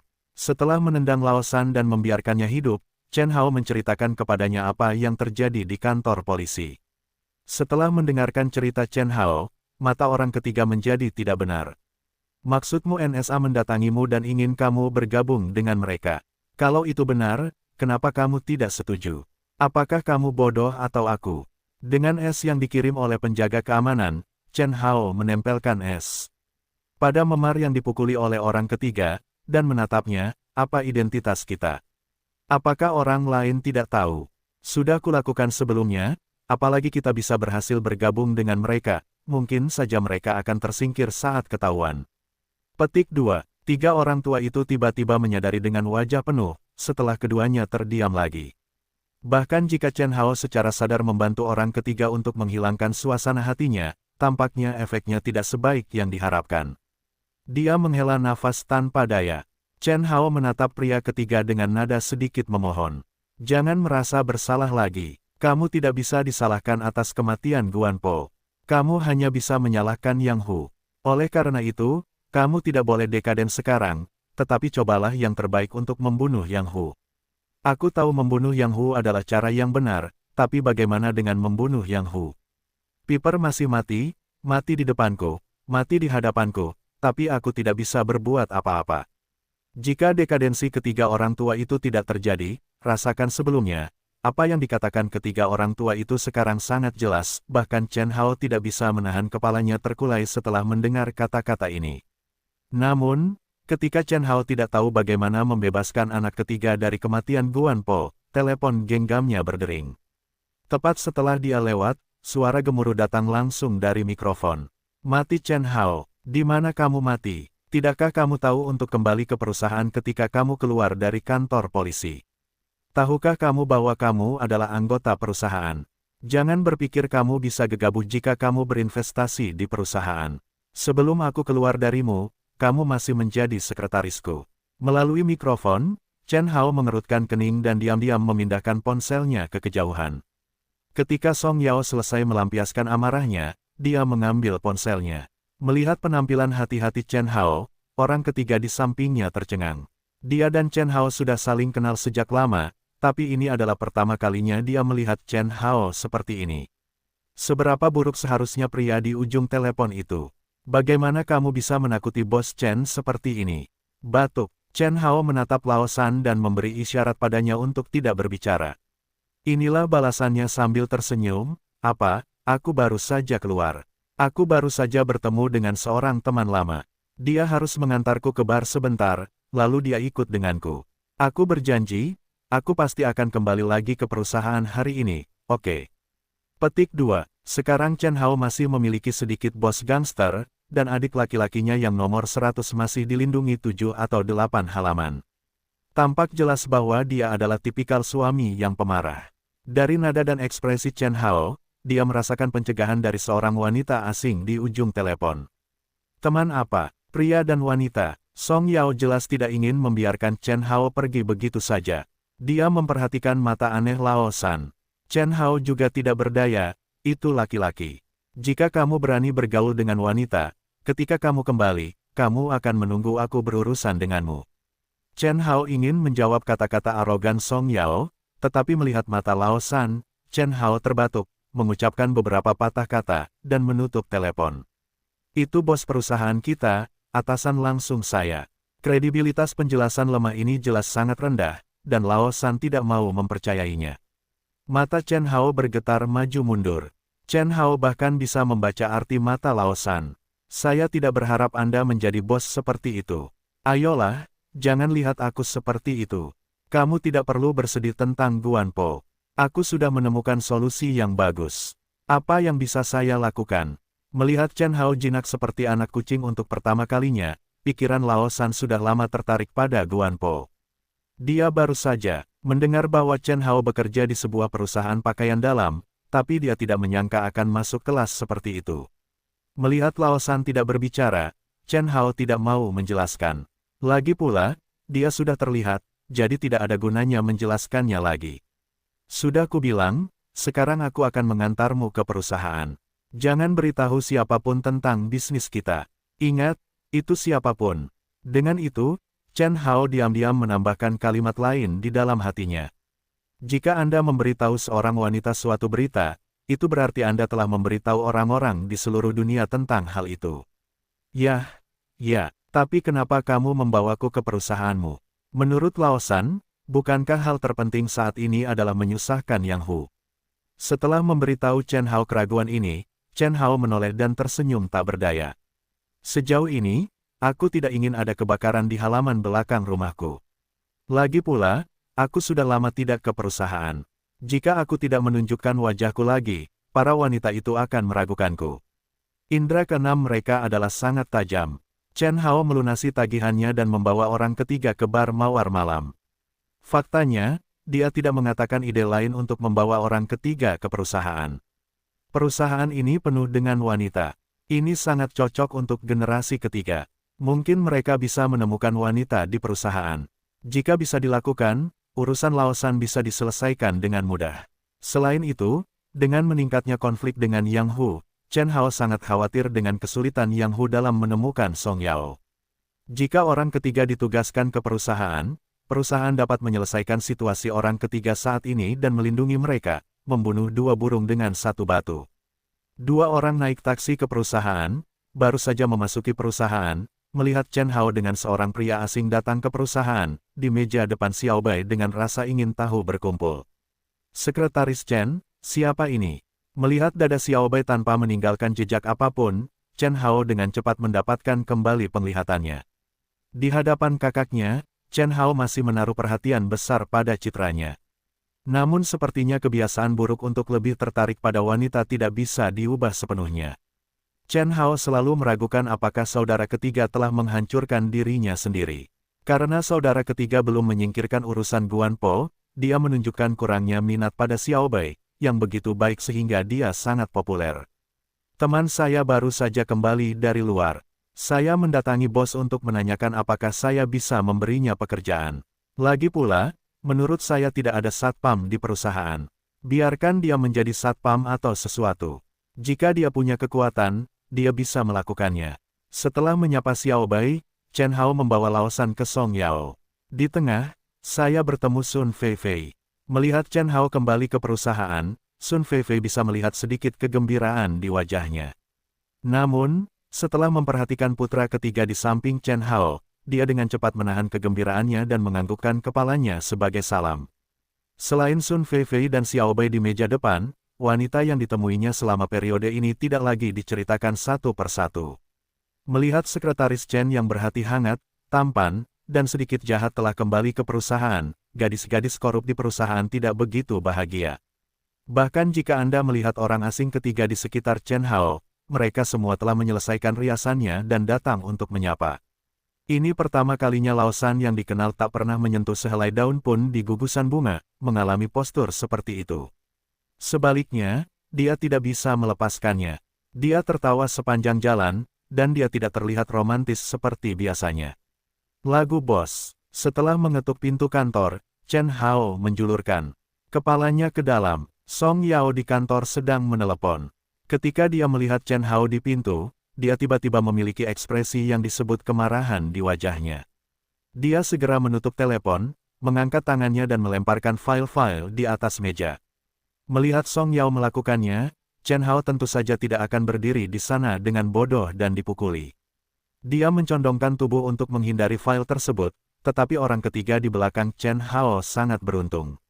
Sebelum saya sempat bereaksi, sebuah file menamparkan wajah saya, langsung menutup mata orang ketiga. Apa yang kamu lakukan? Ada orang luar di sini. Sambil menahan senyum di hatinya, Chen Hao mengambil file dari Lao Shan, menyortirnya, dan mengirimkannya ke Song Yao sambil tersenyum. Yah, tahukah kamu bagaimana cara kembali? Kupikir kamu akan mati di luar. Bagaimana bisa? Bukankah ada yang harus kulakukan sepanjang waktu? Ketika aku menyelesaikannya, aku akan kembali. Chen Hao tersenyum. Dia tidak marah pada Song Yao. Namun ayahnya mengakui Song Yao sebagai menantunya. Ketika dia datang ke kota Xinhe, dia berkata bahwa jika dia tidak membawa pulang Song Yao, dia tidak akan pulang. Meski marah, Chen Hao sudah beberapa lama tidak pulang. Melihat Song Yao, Chen Hao tidak tahu bagaimana memikirkan ayahnya. Ketika semuanya sudah selesai, dia harus pulang menemui ayahnya. Ngomong-ngomong, dia mencoba mengembalikan Song Yao. Menyadari bahwa mata Chen Hao sangat tulus, Song Yao mendengus dan tidak terus mengganggu Chen Hao. Namun, orang ketiga yang muncul dan dipukul oleh Chen Hao juga memasuki kantor. Adikku baru saja kembali dari luar negeri, dan dia tidak bisa mendapatkan pekerjaan dalam waktu singkat. Aku berkata, bisakah kamu mengatur pekerjaan keamanan untuknya? Menunjuk ke putra ketiga, Chen Hao bertanya dengan malu-malu, tetapi meskipun sepertinya bertanya, tangannya masih bergerak. Dari tumpukan dokumen di depan Song Yao, dia menemukan setumpuk kontrak. Setelah membaca 2 halaman, dia tidak menemukan kontrak keamanan, tetapi menemukan kontrak pembersih. Yah, tidak ada perbedaan antara pembersihan dan keamanan. Kalau tidak, lebih baik mendapatkan gaji pembersihan dan melakukan pekerjaan keamanan. Saat dia menyerahkan kontrak dan pena ke tangan orang ketiga, Chen Hao mengedipkan mata padanya. Hingga saat ini, orang ketiga belum pulih dari keadaan yang telah dilihatnya selama ini, sehingga tindakannya terkesan sedikit kaku, dan ia menandatangani namanya dengan pena. Kalau begitu, minta Bos Song untuk menandatangani namanya juga. Lalu dia menyerahkan kontrak itu ke tangan Song Yao. Chen Hao bergegas menuju Song Yao dan menandatangani namanya sendiri. Mata Song Yao mau tidak mau beralih antara Chen Hao dan orang ketiga. Dia telah menandatangani banyak kontrak, tapi ini pertama kalinya dia bertemu seseorang yang tidak bertanya atau bahkan melihat kontraknya. Apa yang kamu lakukan di sini hari ini? Sambil menandatangani namanya, Song Yao menatap Chen Hao dengan rasa ingin tahu. Dia selalu merasa Chen Hao tidak kembali bekerja hari ini. Cari pekerjaan untuk adikku dan minta libur seminggu lagi. Begitu Chen Hao mengatakan ini, wajah Song Yao berubah. Dia dengan dingin menyerahkan kontrak itu ke pelukan pria ketiga. Silakan pergi ke meja depan dan mengajakmu melakukan hal berikutnya. Chen Hao dan aku punya beberapa hal kecil untuk dibicarakan. Oh, iya. Orang ketiga segera menyetujuinya, lalu keluar kantor dengan membawa kontrak. Saat dia membelakangi Chen Hao, dia tidak bisa melihat mata Chen Hao meminta bantuan. Awalnya, dia tidak tahu apa yang akan dilakukan Chen Hao padanya, dia bahkan berpikir bahwa Chen Hao akan membawamu untuk menemukan masalah Yang Hu. Siapa tahu, dia datang ke tempat seperti itu. Itu adalah tempat yang penuh dengan wanita. Ini adalah surga bagi pria, oke. Untuk pertama kalinya, penatua ketiga melihat tempat seperti itu, dari meja depan hingga supervisor, bahkan hingga tempat di mana bosnya adalah seorang wanita, dan bahkan bibi pembersih adalah seorang wanita. Ini pertama kalinya dia mengetahui bahwa Chen Hao sebenarnya bekerja sebagai sekretaris di tempat seperti itu. Apakah dia ingin datang ke sini? Tapi saya sudah menjadi karyawan di sini, kan? Beberapa orang merasa bosan melihat kontraknya. Sejauh ini, pihak ketiga masih sedikit tidak percaya bahwa dia bisa menjadi karyawan perusahaan seperti itu dengan begitu sederhana. Itu hanya penjaga keamanan, tapi itu staf yang bisa tinggal di sini sepanjang waktu, bukan? Sebelum pria ketiga berjalan beberapa langkah, seorang wanita menjulurkan kepalanya keluar dari bilik dan bertanya, "Hei, apakah Anda di sini untuk melamar?" "Tidak, menurutku dia sudah menandatangani kontrak." "Apakah dia karyawan perusahaan?" Sebelum dia sempat menjawab, dia diam-diam menjulurkan kepala ke kompartemen lain untuk membantunya menjelaskan. Dia tertawa 2 kali. Dia ingin menyapa orang-orang ini. Seorang pria keluar dari sudut kompartemen kantor dan menabraknya. Dia bertanya, berapa umur pria tampan tahun ini? Petik 2. Dalam waktu kurang dari 3 menit, hampir semua karyawan wanita di seluruh lantai menjulurkan leher dan melihatnya. Mereka ingin bertanya kepada pria ketiga berapa ukuran pakaian dalam yang dia kenakan. Pertama kali saya melihat postur ini, Lao San adalah masih sedikit kewalahan.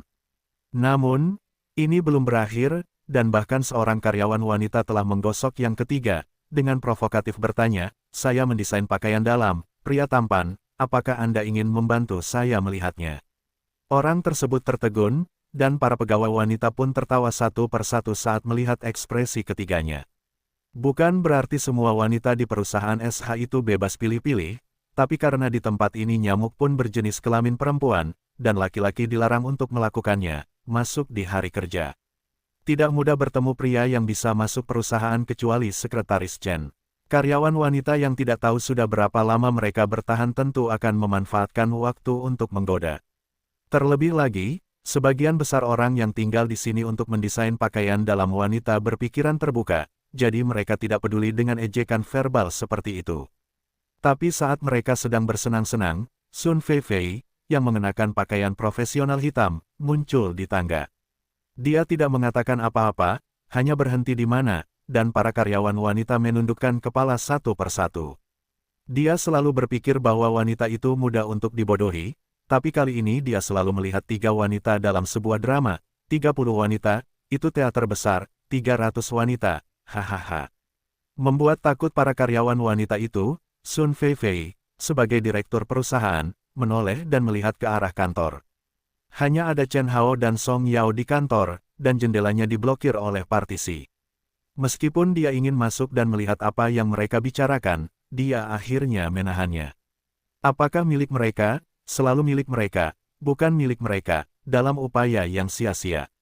Tahukah kamu bahwa perusahaan selalu melarang laki-laki masuk? Saat ini, Song Yao memikirkan aturannya. Chen Hao sedikit mencondongkan tubuh ke depan.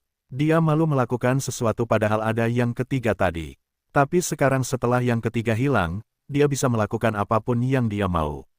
Ke depan, hanya ada layar komputer tipis yang tersisa antara dia dan Song Yao. Selama Chen Hao bergerak maju, dia bisa langsung menyentuh kepala Song Yao. Untuk melindungimu, tentu saja, kalian adalah sekelompok besar wanita cantik yang berkumpul di sini.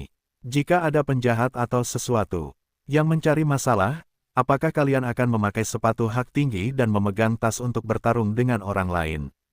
Petik 2. Tarik napas dalam-dalam, wajah Chen Hao penuh mabuk, berapa lama tidak bertemu, aku merindukanmu. Saat pertama kali mendengar ini, Song Yao tidak bisa bereaksi. Dia tanpa sadar pergi untuk merokok biji melon kuping besar milik Chen Hao. Suasana nyaman langsung hancur. Chen Hao bersembunyi di belakang dan meraih tangan Song Yao dengan punggung tangannya. Apa yang kamu lakukan? Aku hanya merindukanmu. Apakah kamu mempunyai sikap ekstrim seperti itu? Bajingan, Song Yao dengan marah menatap Chen Hao. Orang ini benar-benar tidak tahu malu. Dia sangat pintar di telepon. Alhasil, begitu bertemu, ia langsung menunjukkan sifat aslinya. Bahkan jika itu hooligan, itu hanya mempermainkanmu gelombang. Chen Hao mengucapkan kalimat cinta hangat lainnya, tetapi untuk Song Yao, jelas dia sudah mendengarnya, dan dia tidak menunjukkan wajah yang baik kepada Chen Hao sama sekali. Chen Hao dan Song Yao sedang berbicara di kantor. Sun Feifei, dengan ekspresi gugup, berbaring di pintu untuk menguping.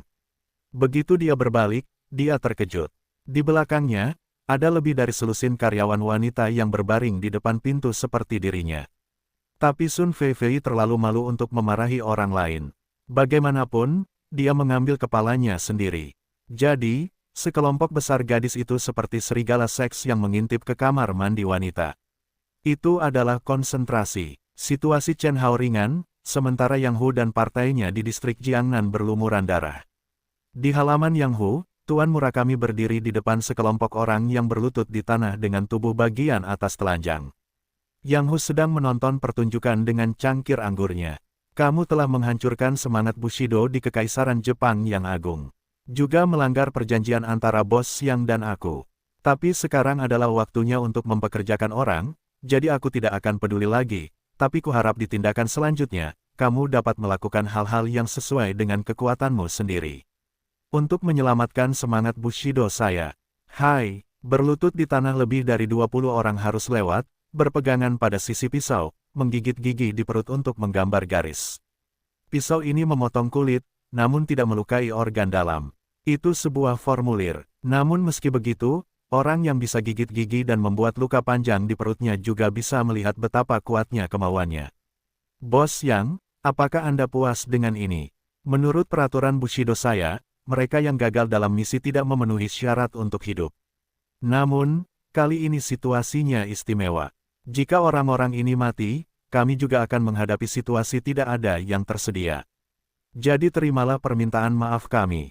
Meskipun segera ada staf medis di sebelah perban, tetapi darah masih mengalir ke seluruh lantai. Ketika Yang Hu mendengar apa yang dikatakan Murakami, dia segera meletakkan gelas anggurnya dan mengambil 2 langkah untuk membungkuk. Kali ini, aku juga melakukan kesalahan. Orang-orangkulah yang tidak melakukan pekerjaan intelijen dengan baik. Saya harap kesalahan ini tidak terus muncul. Murakami mengangguk dan berkata dengan tulus, saya menyemangati Anda dengan Yang Jun. Meski Haruki Murakami kini bersikap sopan, seolah tidak terjadi apa-apa, namun di dalam hatinya sudah marah. Semula sudah mengatur tindakan yang tepat, namun pada akhirnya tidak melakukan apa-apa, bahkan membunuh seorang kader di bawah Yang Hu. Meskipun hanya masalah waktu sebelum Yang Hu diserang, Murakami tidak ingin Yang Hu menyadarinya sekarang. Untuk menghukum kesalahannya, tetapi juga untuk menghilangkan kecurigaan Yang Hu terhadap dirinya sendiri, Murakami Jingmu dengan tidak sopan membiarkan anak buahnya melakukan pemotongan. Langsung, namun, seperti yang dikatakan Pak Murakami, jika semua orang ini benar-benar sakit perut, tidak akan ada seorang pun yang berada di bawahnya, yang akan berdampak besar pada pengembangan rencana tindak lanjut. Jadi biarkan saja mereka menggaruk perutnya. Dari kejadian ini kita dapat melihat bahwa Tuan Murakami adalah orang yang tegas dan kejam, namun tidak selembut kelihatannya. Setelah pertunjukan pemotongan perut Murakami, Yang Hu memberi isyarat kepada Murakami untuk berbicara. Chen Hao adalah ancaman baginya sehingga Yang Hu harus memperhatikannya dan menempatkannya di tempat pertama untuk ditangani. Jika Chen Hao tidak disingkirkan, Yang Hu tidak akan tidur di malam hari. Setelah kematian Guan Po, Yang Hu memikirkannya, dan kemudian dia menemukan fakta yang sangat serius, yaitu, tidak ada seorang pun yang bisa bertanya. Orang gila itu masih setengah cacat di rumah sakit. Scar tidak tahu kapan dia dipenjara, dan bahkan tidak tahu kemana harus pergi untuk menjemputnya. Yang Bao sedikit lebih baik. Dia diselamatkan oleh Han Guang, tapi dia tidak bisa tinggal di Tiongkok. Jadi pada hari mereka diselamatkan, mereka langsung dikirim ke luar negeri. Adapun cara menjelaskannya, Han Guang perlu membantu mereka sampai akhir. Selain orang-orang ini, Yang Hu tidak memiliki orang yang bisa bergerak, yang tidak diragukan lagi merupakan hal yang sangat buruk baginya. Dengan kata lain, satu-satunya hal yang dapat diandalkan saat ini adalah Tuan Murakami. Itulah salah satu alasan mengapa Yang Hu memiliki sikap yang baik terhadap Tuan Murakami. Hal lainnya adalah Yang Hu menemukan bahwa semua bawahan yang dibawa oleh Haruki Murakami sepertinya adalah orang gila. Dia sama sekali tidak memikirkan perasaannya sendiri. Perintahnya kepada Haruki Murakami akan dilaksanakan tanpa melalui otaknya. Yang Hu tidak tahu apakah ini ciri khas orang Jepang atau hanya bawahan Murakami yang punya kebiasaan seperti itu. Singkatnya, melawan Murakami bukanlah pilihan yang baik. Hanya bawahan itu yang punya cukup minuman. Karena itu, Yang Hu memutuskan untuk melakukan pembicaraan terbuka dengan Murakami Jingmu, mencoba menyingkirkan Chen Hao dalam waktu sesingkat-singkatnya, dan kemudian mencarikan tempat baginya untuk menetap. Semakin jauh dia, semakin baik. Kali ini misinya gagal. Alasannya bukan kamu sendiri, aku juga punya sebagian alasannya, jadi aku harap kamu tidak menganggapnya terlalu serius. Sambil menghibur Tuan Murakami, Yang Hu merenung dalam benaknya bagaimana cara membicarakan rencana selanjutnya dengan Tuan Murakami. Karena hal selanjutnya yang harus kita lakukan adalah membiarkan Haruki Murakami yang melakukannya. Tidak ada seorang pun yang tersedia di bawahnya. Orang-orang di kota Xinhe yang telah ditekan olehnya sepanjang waktu juga merasakan kebangkitan. Jika kita membiarkan orang-orang itu melompat keluar untuk melakukan sesuatu bersama-sama, Yang Hu benar-benar tidak punya pilihan lain. Jadi Yang Hu memutuskan untuk menjadikan Chen Hao sebagai contoh dan membunuh orang-orang itu. Namun, tanpa menunggu Yang Hu menceritakan kisahnya, tampaknya Tuan Murakami telah memahami ide-ide Yang Hu dan memimpin dalam membicarakannya. Saya menjanjikan hal ini kepada Bos Yang.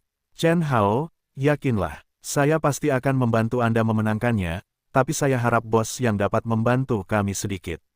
Yang Hu senang di hatinya, tetapi wajahnya seolah-olah tidak terjadi apa-apa. Saya tidak tahu di mana saya bisa membantu.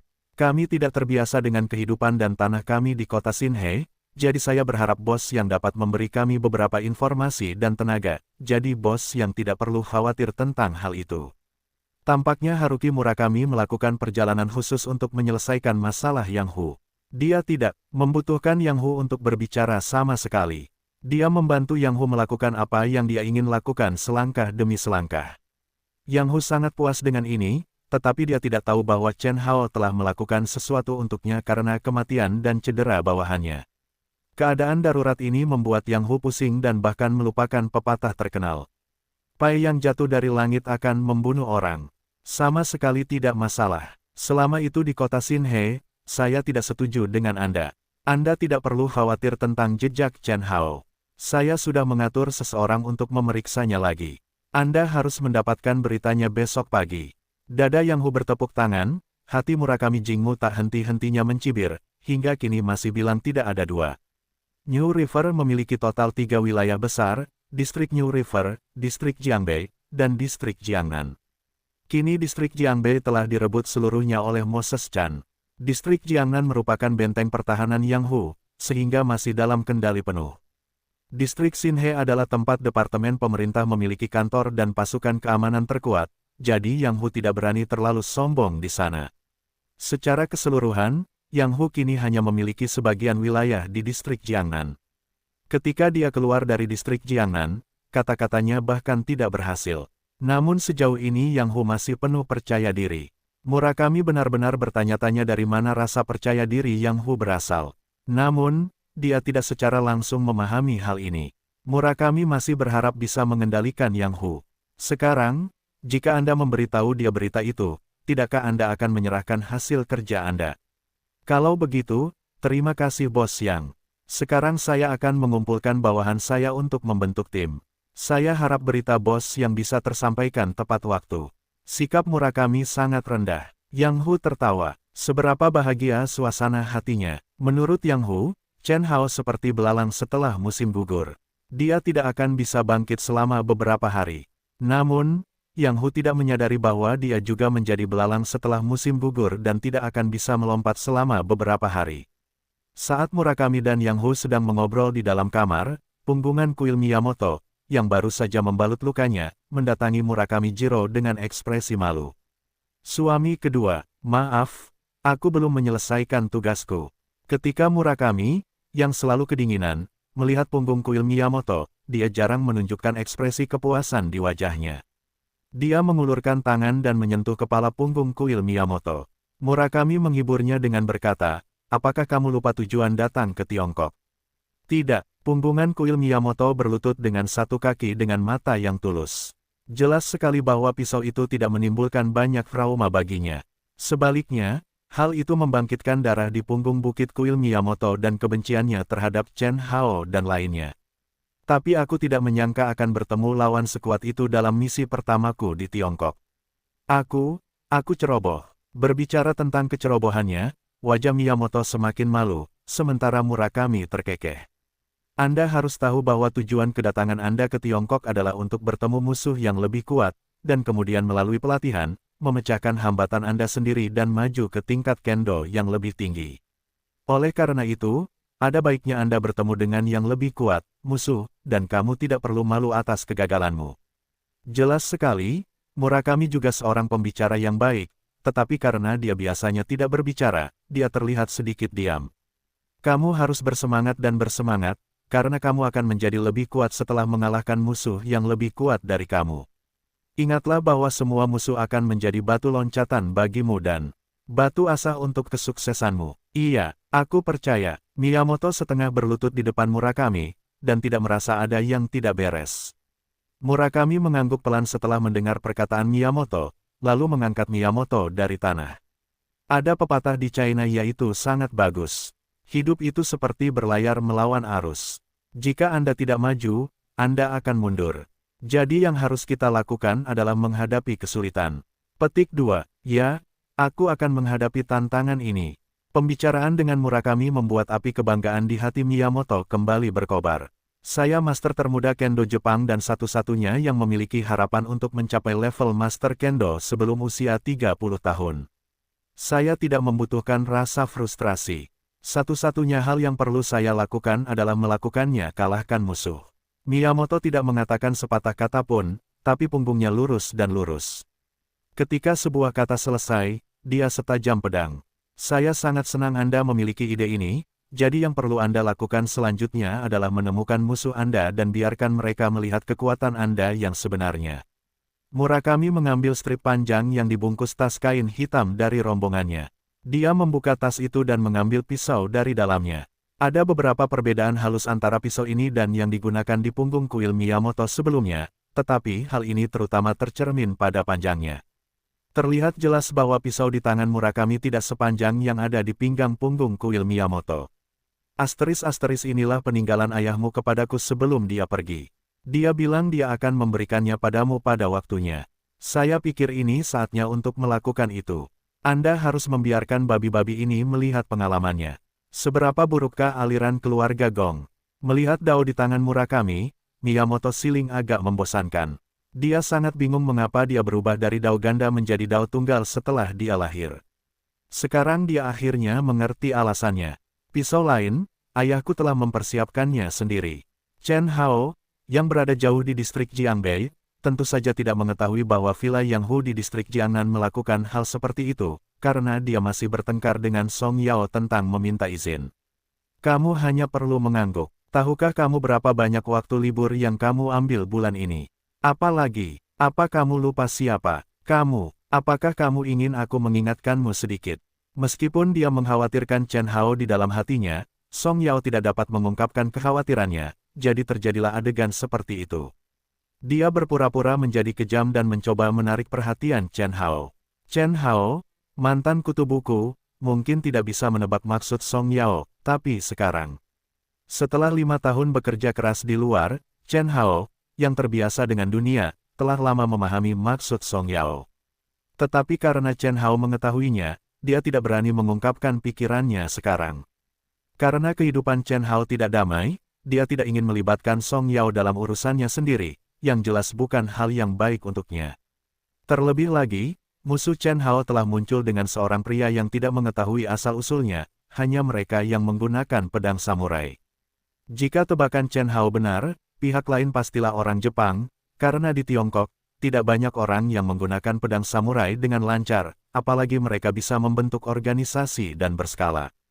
Jadi Chen Hao menyadari bahwa intervensi Jepang bukanlah pertanda baik dalam membunuh Yang Hu. Dalam periode waktu berikutnya, Chen Hao ingin membunuh Yang Hu dalam waktu sesingkat-singkatnya.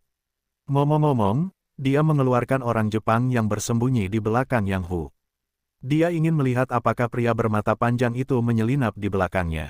Chen Hao, melihat Chen Hao masih bisa melarikan diri sambil berbicara pada dirinya sendiri, Song Yao tiba-tiba melarikan diri dan menamparkan meja, yang tidak hanya membuat takut Chen Hao, tetapi juga membuat takut karyawan wanita yang sebagian besar mendengarkan di luar. Apa masalahnya? Raungan Song Yao langsung membuat takut Chen Hao. Dia sadar kembali dan dengan cepat menghibur Song Yao dengan suara rendah.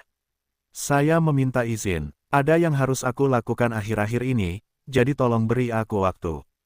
Ketika saya menangani urusan pribadi saya akan kembali secara alami. Melihat wajah Song Yao menjadi semakin jelek, Chen Hao memukul haha dan dengan cepat keluar. Akibatnya, begitu dia membuka pintu, dia juga tercengang. Setelah melihat Sun Feifei selama 3 detik, Chen Hao menggaruk kepalanya dan tidak tahu harus berkata apa, sementara Sun Feifei meluruskan pakaiannya seolah-olah tidak terjadi apa-apa. Saya hanya ingin mendiskusikan sesuatu dengan bos, tetapi karena Anda membicarakannya lagi, saya akan kembali lagi nanti. Setelah itu, Sun Feifei berbalik dan pergi, sementara staf wanita yang mengikuti Sun Feifei berpencar di tengah kerumunan dan berlari bersih dalam sekejap. Setelah menyentuh hidungnya, Chen Hao benar-benar tidak tahu harus berkata apa. Wajahnya lebih tebal dari wajahnya, kan? Namun, Chen Hao tidak mengejarnya. Dia cukup malu karena ketahuan menguping pidatonya. Orang-orang berhasil menemukan langkah untuknya. Jika dia menyusul lagi, bukankah dia akan terlalu tidak tahu malu? Selain itu, Chen Hao merasa lebih baik tidak menghubungi Sun Feifei sekarang. Dia adalah satu-satunya yang mengetahui bahwa dia memiliki konflik positif dengan Yang Hu, dan juga satu-satunya yang memiliki hubungan dekat dengan Yang Hu. Oleh karena itu, Chen Hao tidak hanya memastikan bahwa Sun Feifei tidak memperhitungkan kematian Yang Hu di kepalanya, tetapi juga untuk mencegah Yang Hu mencari masalah Sun Feifei. Sambil menghela nafas sedikit, Chen Hao hanya khawatir Sun Feifei akan salah paham, tetapi agar Sun Feifei tidak menghadapi bahaya, salah paham. Setelah keluar dari perusahaan, Chen Hao awalnya ingin pergi langsung ke distrik Jiangbei untuk mencari Feng Dazuang. Namun tidak lama setelah dia keluar dari perusahaan, Chen Hao tiba-tiba merasa ada yang tidak beres. Dalam keadaan normal, di sekitar perusahaan, Chen Hao biasanya melewati jalan yang sibuk, tetapi hari ini cukup sepi. Ini masih pagi, tapi sangat sepi. Bukankah ini tidak biasa? Sebelum ide Chen Hao muncul, ada lebih dari selusin orang di ujung jalan, masing-masing dengan kecepatan yang sangat stabil. Meski nampaknya pakaian setiap orang berbeda, tapi entah kenapa, Chen Hao merasa pihak lain sepertinya sengaja berada di dekatnya. Menahan rasa penasarannya, Chen Hao dengan sengaja mempercepat langkahnya, dan orang-orang di ujung jalan juga mempercepat langkahnya. Pada saat ini, jika Chen Hao tidak tahu apa yang terjadi, dia mungkin mati. Mengonfirmasi bahwa pihak lain secara sadar ingin mengelilingi dirinya, kecepatan Chen Hao sedikit meningkat lagi. Sebelum pihak lain mendekat, Chen Hao sudah dekat dengan orang-orang itu sebelumnya. Pihak lain sepertinya sudah menyadari bahwa dia telah mengungkap identitasnya, sehingga tindakannya menjadi tidak tersamar. Sekelompok orang dengan cepat mengelilinginya dari ujung jalan. Di antara mereka, ada seseorang yang penampilannya tidak sama dengan yang lain. Pria ini membawa pisau panjang dengan penampakan familiar di pinggangnya, dan di punggungnya ada sehelai kain hitam panjang yang dibalut di dalamnya. Ketika dia melihat pisau panjang di pinggang pihak lain, Chen Hao segera mengkonfirmasi identitas pihak lain. Punggung Bukit Guntur KTV Kuil Miyamoto. Dua pedang masing-masing hidup bersama, tapi biarkan Chen Hao masih ingat. Tidak menyangka akan bertemu satu sama lain di sini. Setelah bertemu satu sama lain, Chen Hao segera mulai berpikir untuk mundur, tetapi setelah melihat, suasana hati Chen Hao tiba-tiba tenggelam. Pihak lain harus bersiap untuk mengepung diri mereka sendiri di sini, jika tidak, mereka tidak akan begitu tegas sama sekali, dan mereka akan lebih tegas dalam tindakannya. Tidak ada akses ke jalan panjang ini kecuali dua pintu keluar. Dengan kata lain, Chen Hao kini hanya memiliki dua cara untuk pergi. Yang pertama adalah mundur dari ujung jalan, dan yang kedua adalah segera keluar dari jalan. Namun tidak satu pun dari kedua pilihan ini yang tampaknya merupakan pilihan yang baik, karena jumlah orang di jalan dan di ujung jalan sama. Chen Hao bahkan memiliki kuil Miyamoto di depannya. Chen Hao bahkan belum memikirkan solusi yang cocok. Punggungan kuil Miyamoto telah mengeluarkan pedang panjang dari pinggangnya untuk menjawabnya, dan kedua-duanya juga telah mengeluarkan pedang panjang standar dari tubuhnya. Chen Hao bahkan tidak tahu cara menyembunyikan pedangnya di pakaiannya. Apakah dia tidak takut untuk menjatuhkannya? Satu pukulan mengenai wajah orang tercepat, satu pukulan ke bawah, langsung mengenai tubuh pihak lain ke belakang, lalu Chen Hao mengulurkan tangan untuk meraih pergelangan tangan pihak lain, tanpa ampun mematahkan backhand, pergelangan tangan pihak lain langsung, klik. Sisi lain juga merupakan bakat. Pergelangan tangan yang patah bahkan tidak menunjukkan rasa sakit. Sebaliknya, dia mengertakkan gigi untuk menahannya. Meski terkesan, tangan Chen Hao tidak berhenti sama sekali. Setelah meraih pedang samurai dari sisi lain, orang lain datang ke sisi Chen Hao. Pedang samurai di tangannya ditebas dengan tidak sopan. Sepertinya dia ingin memotong Chen Hao sampai mati. Tapi bagaimana Chen Hao bisa menjadi tipe orang yang menunggu kematian? Begitu pedang samurai di tangannya dibalik, bagian belakang pedang diletakkan di punggungnya, dan bilahnya menghadap ke atas. Chen Hao membungkuk dan tampak seperti dia membungkuk untuk meminta maaf kepada orang-orang itu lagi. Meski tampilannya tidak terlalu elegan, namun efeknya bagus. Ketika mereka muncul, mereka langsung membawa pisau panjang orang-orang yang terkepung ke bawah. Gemerincing pisaunya begitu keras sehingga kekuatan lebih dari selusin orang begitu kuat hingga pergelangan tangan Chen Hao bergetar. Upaya Chen Hao untuk memblokir serangan dari para minion belumlah selesai, karena di antara orang-orang tersebut terdapat Gong Densiling dengan pisau panjang di pinggangnya. Di Jepang, ada seorang pendekar pedang terkenal, Miyamoto Musashi, yang memiliki seperangkat pedang ganda yang bertarung di seluruh Jepang. Dia belum pernah bertemu lawan manapun dalam hidupnya. Dia memiliki perasaan mencari kekalahan sendirian. Sebagai seorang pemuda, punggungan kuil Miyamoto dapat menggunakan dua cara untuk hidup bersama. Chen Hao bahkan meragukan apakah pria bernama punggungan kuil Miyamoto ini adalah keturunan Miyamoto Musashi. Tapi saya belum pernah mendengar kalau Miyamoto Musashi punya keturunan. Tepat ketika Chen Hao masih berpikir, punggungan kuil Miyamoto telah menyerbu dengan pedangnya. Chen Hao menggelengkan bahunya dan mendorong para minion menjauh dengan pedang samurai di punggungnya. Kemudian Chen Hao saling bertabrakan dengan pedang samurai. Pada saat terjadi kontak, Chen Hao mengerutkan kening. Meski tubuh Miyamoto lemah, namun kekuatannya sangat kuat, bahkan lebih besar dari gabungan minion itu. Setelah menggigit giginya, Chen Hao mendorong pedangnya ke atas lagi, tapi kali ini, Chen Hao tidak merasa terlalu keras, karena setelah suara yang jelas, pedang samurai di tangan Chen Hao telah patah. Ujung pedang samurai yang terpotong oleh kuil Miyamoto jatuh ke tanah. Chen Hao memegang setengah dari pedang samurai di tangannya, dan wajahnya penuh rasa malu. Padahal saya mau komplain, apakah ini terbuat dari plastik? Tapi Chen Hao tidak mengatakannya sama sekali, karena pisau Miyamoto telah jatuh lagi. Menurutnya, hanya Chen Hao yang paling penting. Dengan kutukan pada dirinya sendiri, Chen Hao menghindari pisau yang datang dari punggung kuil Miyamoto dan melemparkan pisau patah itu dari tangannya. Sudutnya rumit, itu dimasukkan ke tenggorokan punggungan kuil Miyamoto. Menghadapi pisau seperti itu, punggungan kuil Miyamoto pun menarik tubuhnya, lalu berbalik untuk menghindari pisau yang patah, dan bersiap untuk terus menyerang. Chen Hao telah menendang antek kecil, dan kemudian melesat keluar dari kerumunan. Mungkin dia tidak menyangka Chen Hao akan melarikan diri. Punggungan kuil Miyamoto juga tercengang. Namun, ketika dia siap mengejar ketinggalan, Chen Hao akhirnya menunjukkan tujuan sebenarnya. Gila, tidak enak melihatmu begitu tangguh. Coba yang ini. Chen Hao berbalik, menjabat tangannya dan menyebarkan beberapa lampu perak. Kemudian seluruh orang mengikuti cahaya perak dan bergegas ke punggungan kuil yang paling responsif. Punggungan kuil Miyamoto mungkin tidak menyadari bahwa Chen Hao bahkan berani menoleh ke arahnya dalam posisi yang tidak menguntungkan, bukan? Pada saat cahaya perak datang, seluruh orang masih dalam keadaan terkejut, tetapi kejutan itu hanya sekejap, karena Chen Hao telah datang kepadanya, cahaya perak bersinar melawan matahari, dan tinju Chen Hao adalah perlahan membesar di depannya.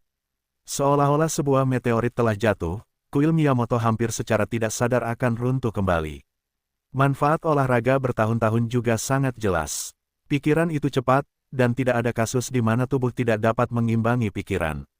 Terlebih lagi, batasan pertama dari keturunan aliran Double Sabre Miyamoto Musashi adalah mereka harus kuat, jika tidak, mereka tidak dapat memainkan kekuatan sebenarnya dari aliran Double Sabre secara maksimal.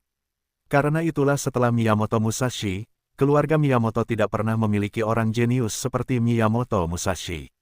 Karena mereka tidak memiliki orang-orang yang alami dan kuat seperti Miyamoto Musashi, dan punggungan kuil Miyamoto tampaknya merupakan keturunan terbaik dari Miyamoto Musashi, meskipun saya tidak tahu berapa generasinya. Itu bisa menunjukkan seberapa besar kehebatan Miyamoto hingga ia mampu mengeluarkan dua pedang sekaligus. Dengan pemikiran cepat dan kekuatan besar, Chen Hao juga merasa malu untuk beberapa saat. Pihak lain bukanlah tipe orang yang bisa ditangani dengan santai. Jika Chen Hao dalam keadaan normal, dia tidak akan mendapat masalah. Tapi sekarang Chen Hao, lupakan saja. Sama sekali tidak ada masalah dengan tindakan normal, bahkan keterikatan dengan punggungan kuil Miyamoto. Masih sulit untuk dilawan. Sebuah jembatan besi menghindari tinju Chen Hao, dan dua pisau dari punggung kuil Miyamoto muncul dari bawah dengan cahaya dingin. Chen Hao tidak pernah berpikir bahwa dia bisa mengatur serangan seefisien itu dalam waktu sesingkat itu. Terburu-buru, satu-satunya hal yang bisa kita lakukan adalah mundur langsung ke belakang, tapi masih ada 6 antek di belakang Chen Hao yang memegang pisau tajam. Chen Hao tidak merasa tubuhnya dapat menahan 6 pedang samurai yang dimasukkan ke dalam tubuhnya. Jadi, saat dia melangkah mundur, Chen Hao dengan lembut menyentuh tanah dengan ujung kaki kirinya. Awalnya, dia mundur tepat ke belakang. Di bawah pengaruh kekuatan jari kakinya, dia melesat ke kanan.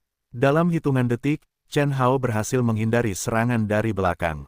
Kemudian dia berbalik dan berjungkir balik. Dia jauh dari kepungan musuh. Saat dia menyentuh tanah, dia mengambil pedang samurai. Hampir segera setelah dia mengambil pisaunya, Chen Hao menaruhnya di kepalanya tanpa ragu-ragu. Dengan suara, ding, pedang samurai Chen Hao hampir lepas dari tangannya. Punggungan kuil Miyamoto melihat salah satu pedang gagal berfungsi, dan pedang lainnya ditebang. Dahulu kala, industri pertambangan di Jepang belum terlalu berkembang, sehingga umumnya digunakan baja yang baik pada bilahnya, dan metode produksi klip baja diadopsi. Dengan cara ini, baja yang bagus dapat digunakan dengan sempurna, dan baja yang tidak perlu dapat dihemat. Harus dikatakan bahwa Jepang memiliki pandangan uniknya sendiri mengenai teknologi penempaan. Pedang samurai di tangan Chen Hao saat ini dibuat dengan jenis kerajinan ini. Namun, kedua pedang samurai di tangan Miyamoto tidak tahu cara membuatnya. Dalam hal kekerasan, mereka jauh melampaui pedang samurai pada umumnya. Setelah beberapa kali tabrakan, pedang di tangan Chen Hao tiba-tiba patah. Ini adalah pedang kedua yang dipotong di punggung kuil Miyamoto. Dengan kata lain, sekarang Chen Hao tidak memiliki cara untuk menghadapi punggungan kuil Miyamoto secara langsung. Bahkan jika dia memiliki senjata di tangannya, dia hanya dapat bertahan kurang dari 50 gerakan. Namun, Chen Hao sepertinya tidak menyadari situasi ini. Setelah pedangnya dipotong, dia segera membungkuk dan mengambil pedang lainnya.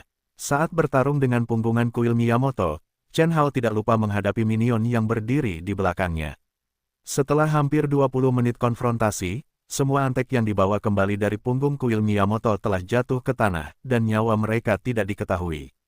Apakah kamu ingin melanjutkan? Tidakkah kamu menemukan bahwa semua orang yang kamu bawa telah jatuh? Setelah mengatur napas, Chen Hao dengan cepat menjauhkan diri dari punggungan kuil Miyamoto. Setelah diingatkan oleh Chen Hao, punggungan kuil Miyamoto menemukan bahwa 20 orang yang dibawanya telah terjatuh. Ini jelas merupakan pukulan besar bagi punggungan kuil Miyamoto, tetapi dia segera menyesuaikan pikirannya, karena mereka siap untuk dimusnahkan sebelum mereka datang ke sini, dan tujuan mereka adalah berdiri di tengah jalan, terengah-engah, dan keadaan jatuh ke meremehkan Chen Hao. Bahkan jika aku mati di sini, ada baiknya membunuhmu. Sebagai orang yang menganut Bushido, hal semacam ini hanyalah masalah sepele bagi Miyamoto. Chen Hao ingat seseorang pernah berkata bahwa hal yang paling buruk tentang orang Jepang adalah mereka cukup serius. Ketika mereka bertekad untuk melakukan sesuatu, mereka akan berusaha semaksimal mungkin untuk melakukannya. Semangat Bushido adalah kekuatan motif tindakan mereka. Jadi, Chen Hao, bersiaplah untuk mati. Selanjutnya, aku akan menunjukkan kepadamu kekuatanku yang sebenarnya. Ketika dia mengucapkan kata-kata ini, Miyamoto berjongkok sedikit, memegang pedang samurai dengan pola aneh di tangan kirinya, dan memegang pedang samurai lainnya, tinggi di atas kepalanya di tangan kanannya. Menghadapi musuh dengan satu tangan pisau adalah postur ofensif dan defensif yang paling umum dari pendekar pedang Jepang. Mereka dapat menyerang dan mundur ketika masuk. Bagi keluarga Miyamoto, ketika mereka mengambil sikap ini, mereka hanya mengatakan bahwa mereka hanya akan memilih untuk maju dan tidak pernah mundur pada serangan berikutnya. Meskipun saya tidak tahu apa gunanya posenya, Chen Hao tetap mengangkat bahunya dengan acuh tak acuh, karena dia telah melihat orang lain di jalan. Bagi Chen Hao, itulah harapan berikutnya. Menurutku lebih baik mengerahkan kekuatanmu di masa depan. Untuk saat ini, apakah kamu yakin tidak berpikir untuk pergi dari sini? Setelah punggungan kuil, Cao Nuzui memberi isyarat padanya untuk menoleh dan melihat. Melihat ke arah jari Chen Hao, bahkan punggungan kuil Miyamoto, yang telah lama mengalami medan perang, juga berkeringat dingin. Entah kapan, ada 10 orang berbaju olahraga hitam di ujung jalan. Tepatnya, seharusnya ada 11 orang, tapi yang ke-11 berbeda. Belum lagi baunya yang ganas, namun 2 tombak bermata 3 di pinggangnya sudah cukup membuat orang awam takut. Meskipun dia terlihat seperti petani yang tidak berbahaya di permukaan, punggung kuil Miyamoto tidak berpikir bahwa orang yang bisa mendapatkan tombak militer bermata 3 ini adalah orang biasa. Faktanya, ketika dia mengucapkan kata-kata ini, Chen Hao juga sangat gugup, karena dalam kondisinya saat ini, dia sama sekali tidak dapat menahan gelombang serangan berikutnya. Di Gongben Siling, dan Chen Hao tidak berani menjamin bahwa Feng Dazuang akan membawa orang untuk membantunya tepat ketika dia melancarkan serangan di Gongben Siling. Lagi pula, ada jarak sekitar 20 meter di antara mereka, dan Gongben Siling hanya berjarak 3 meter dari Chen Hao. Setelah mendengar apa yang dikatakan Chen Hao, punggungan kuil Miyamoto merenung sejenak, dan kemudian melakukan tindakan yang tidak terpikirkan oleh siapapun. Alih-alih Chen Hao, yang paling dekat dengannya, dia berbalik dan menerkam pada Feng Dazuang.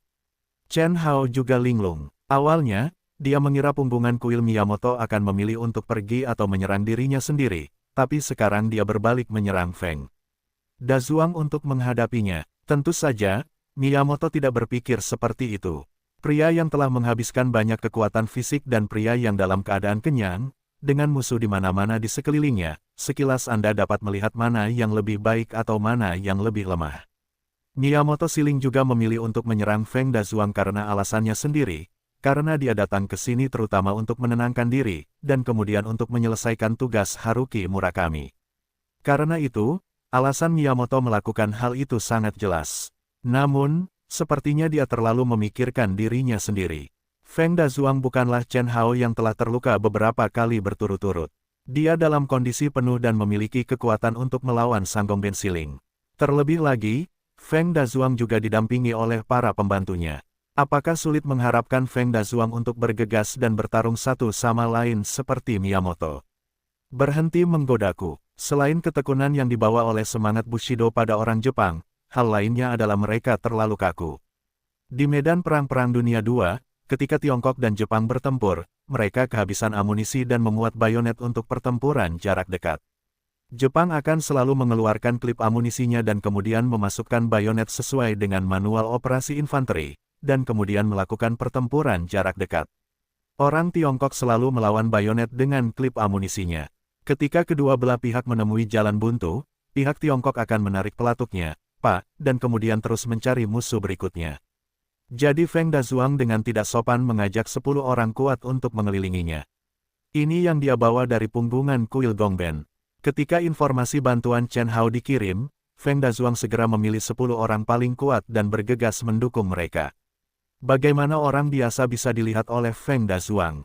Sayangnya, punggungan kuil Miyamoto dikelilingi pada saat lewat, dan Chen Hao sedikit lega. Apakah sungguh beruntung musuh kali ini adalah orang yang tidak punya otak? Sambil terengah-engah, luka di punggung Chen Hao terasa nyeri tumpul. Meskipun cedera tersebut tidak mempengaruhi tindakan Chen Hao, namun memiliki batasan yang besar pada kekuatan Chen Hao.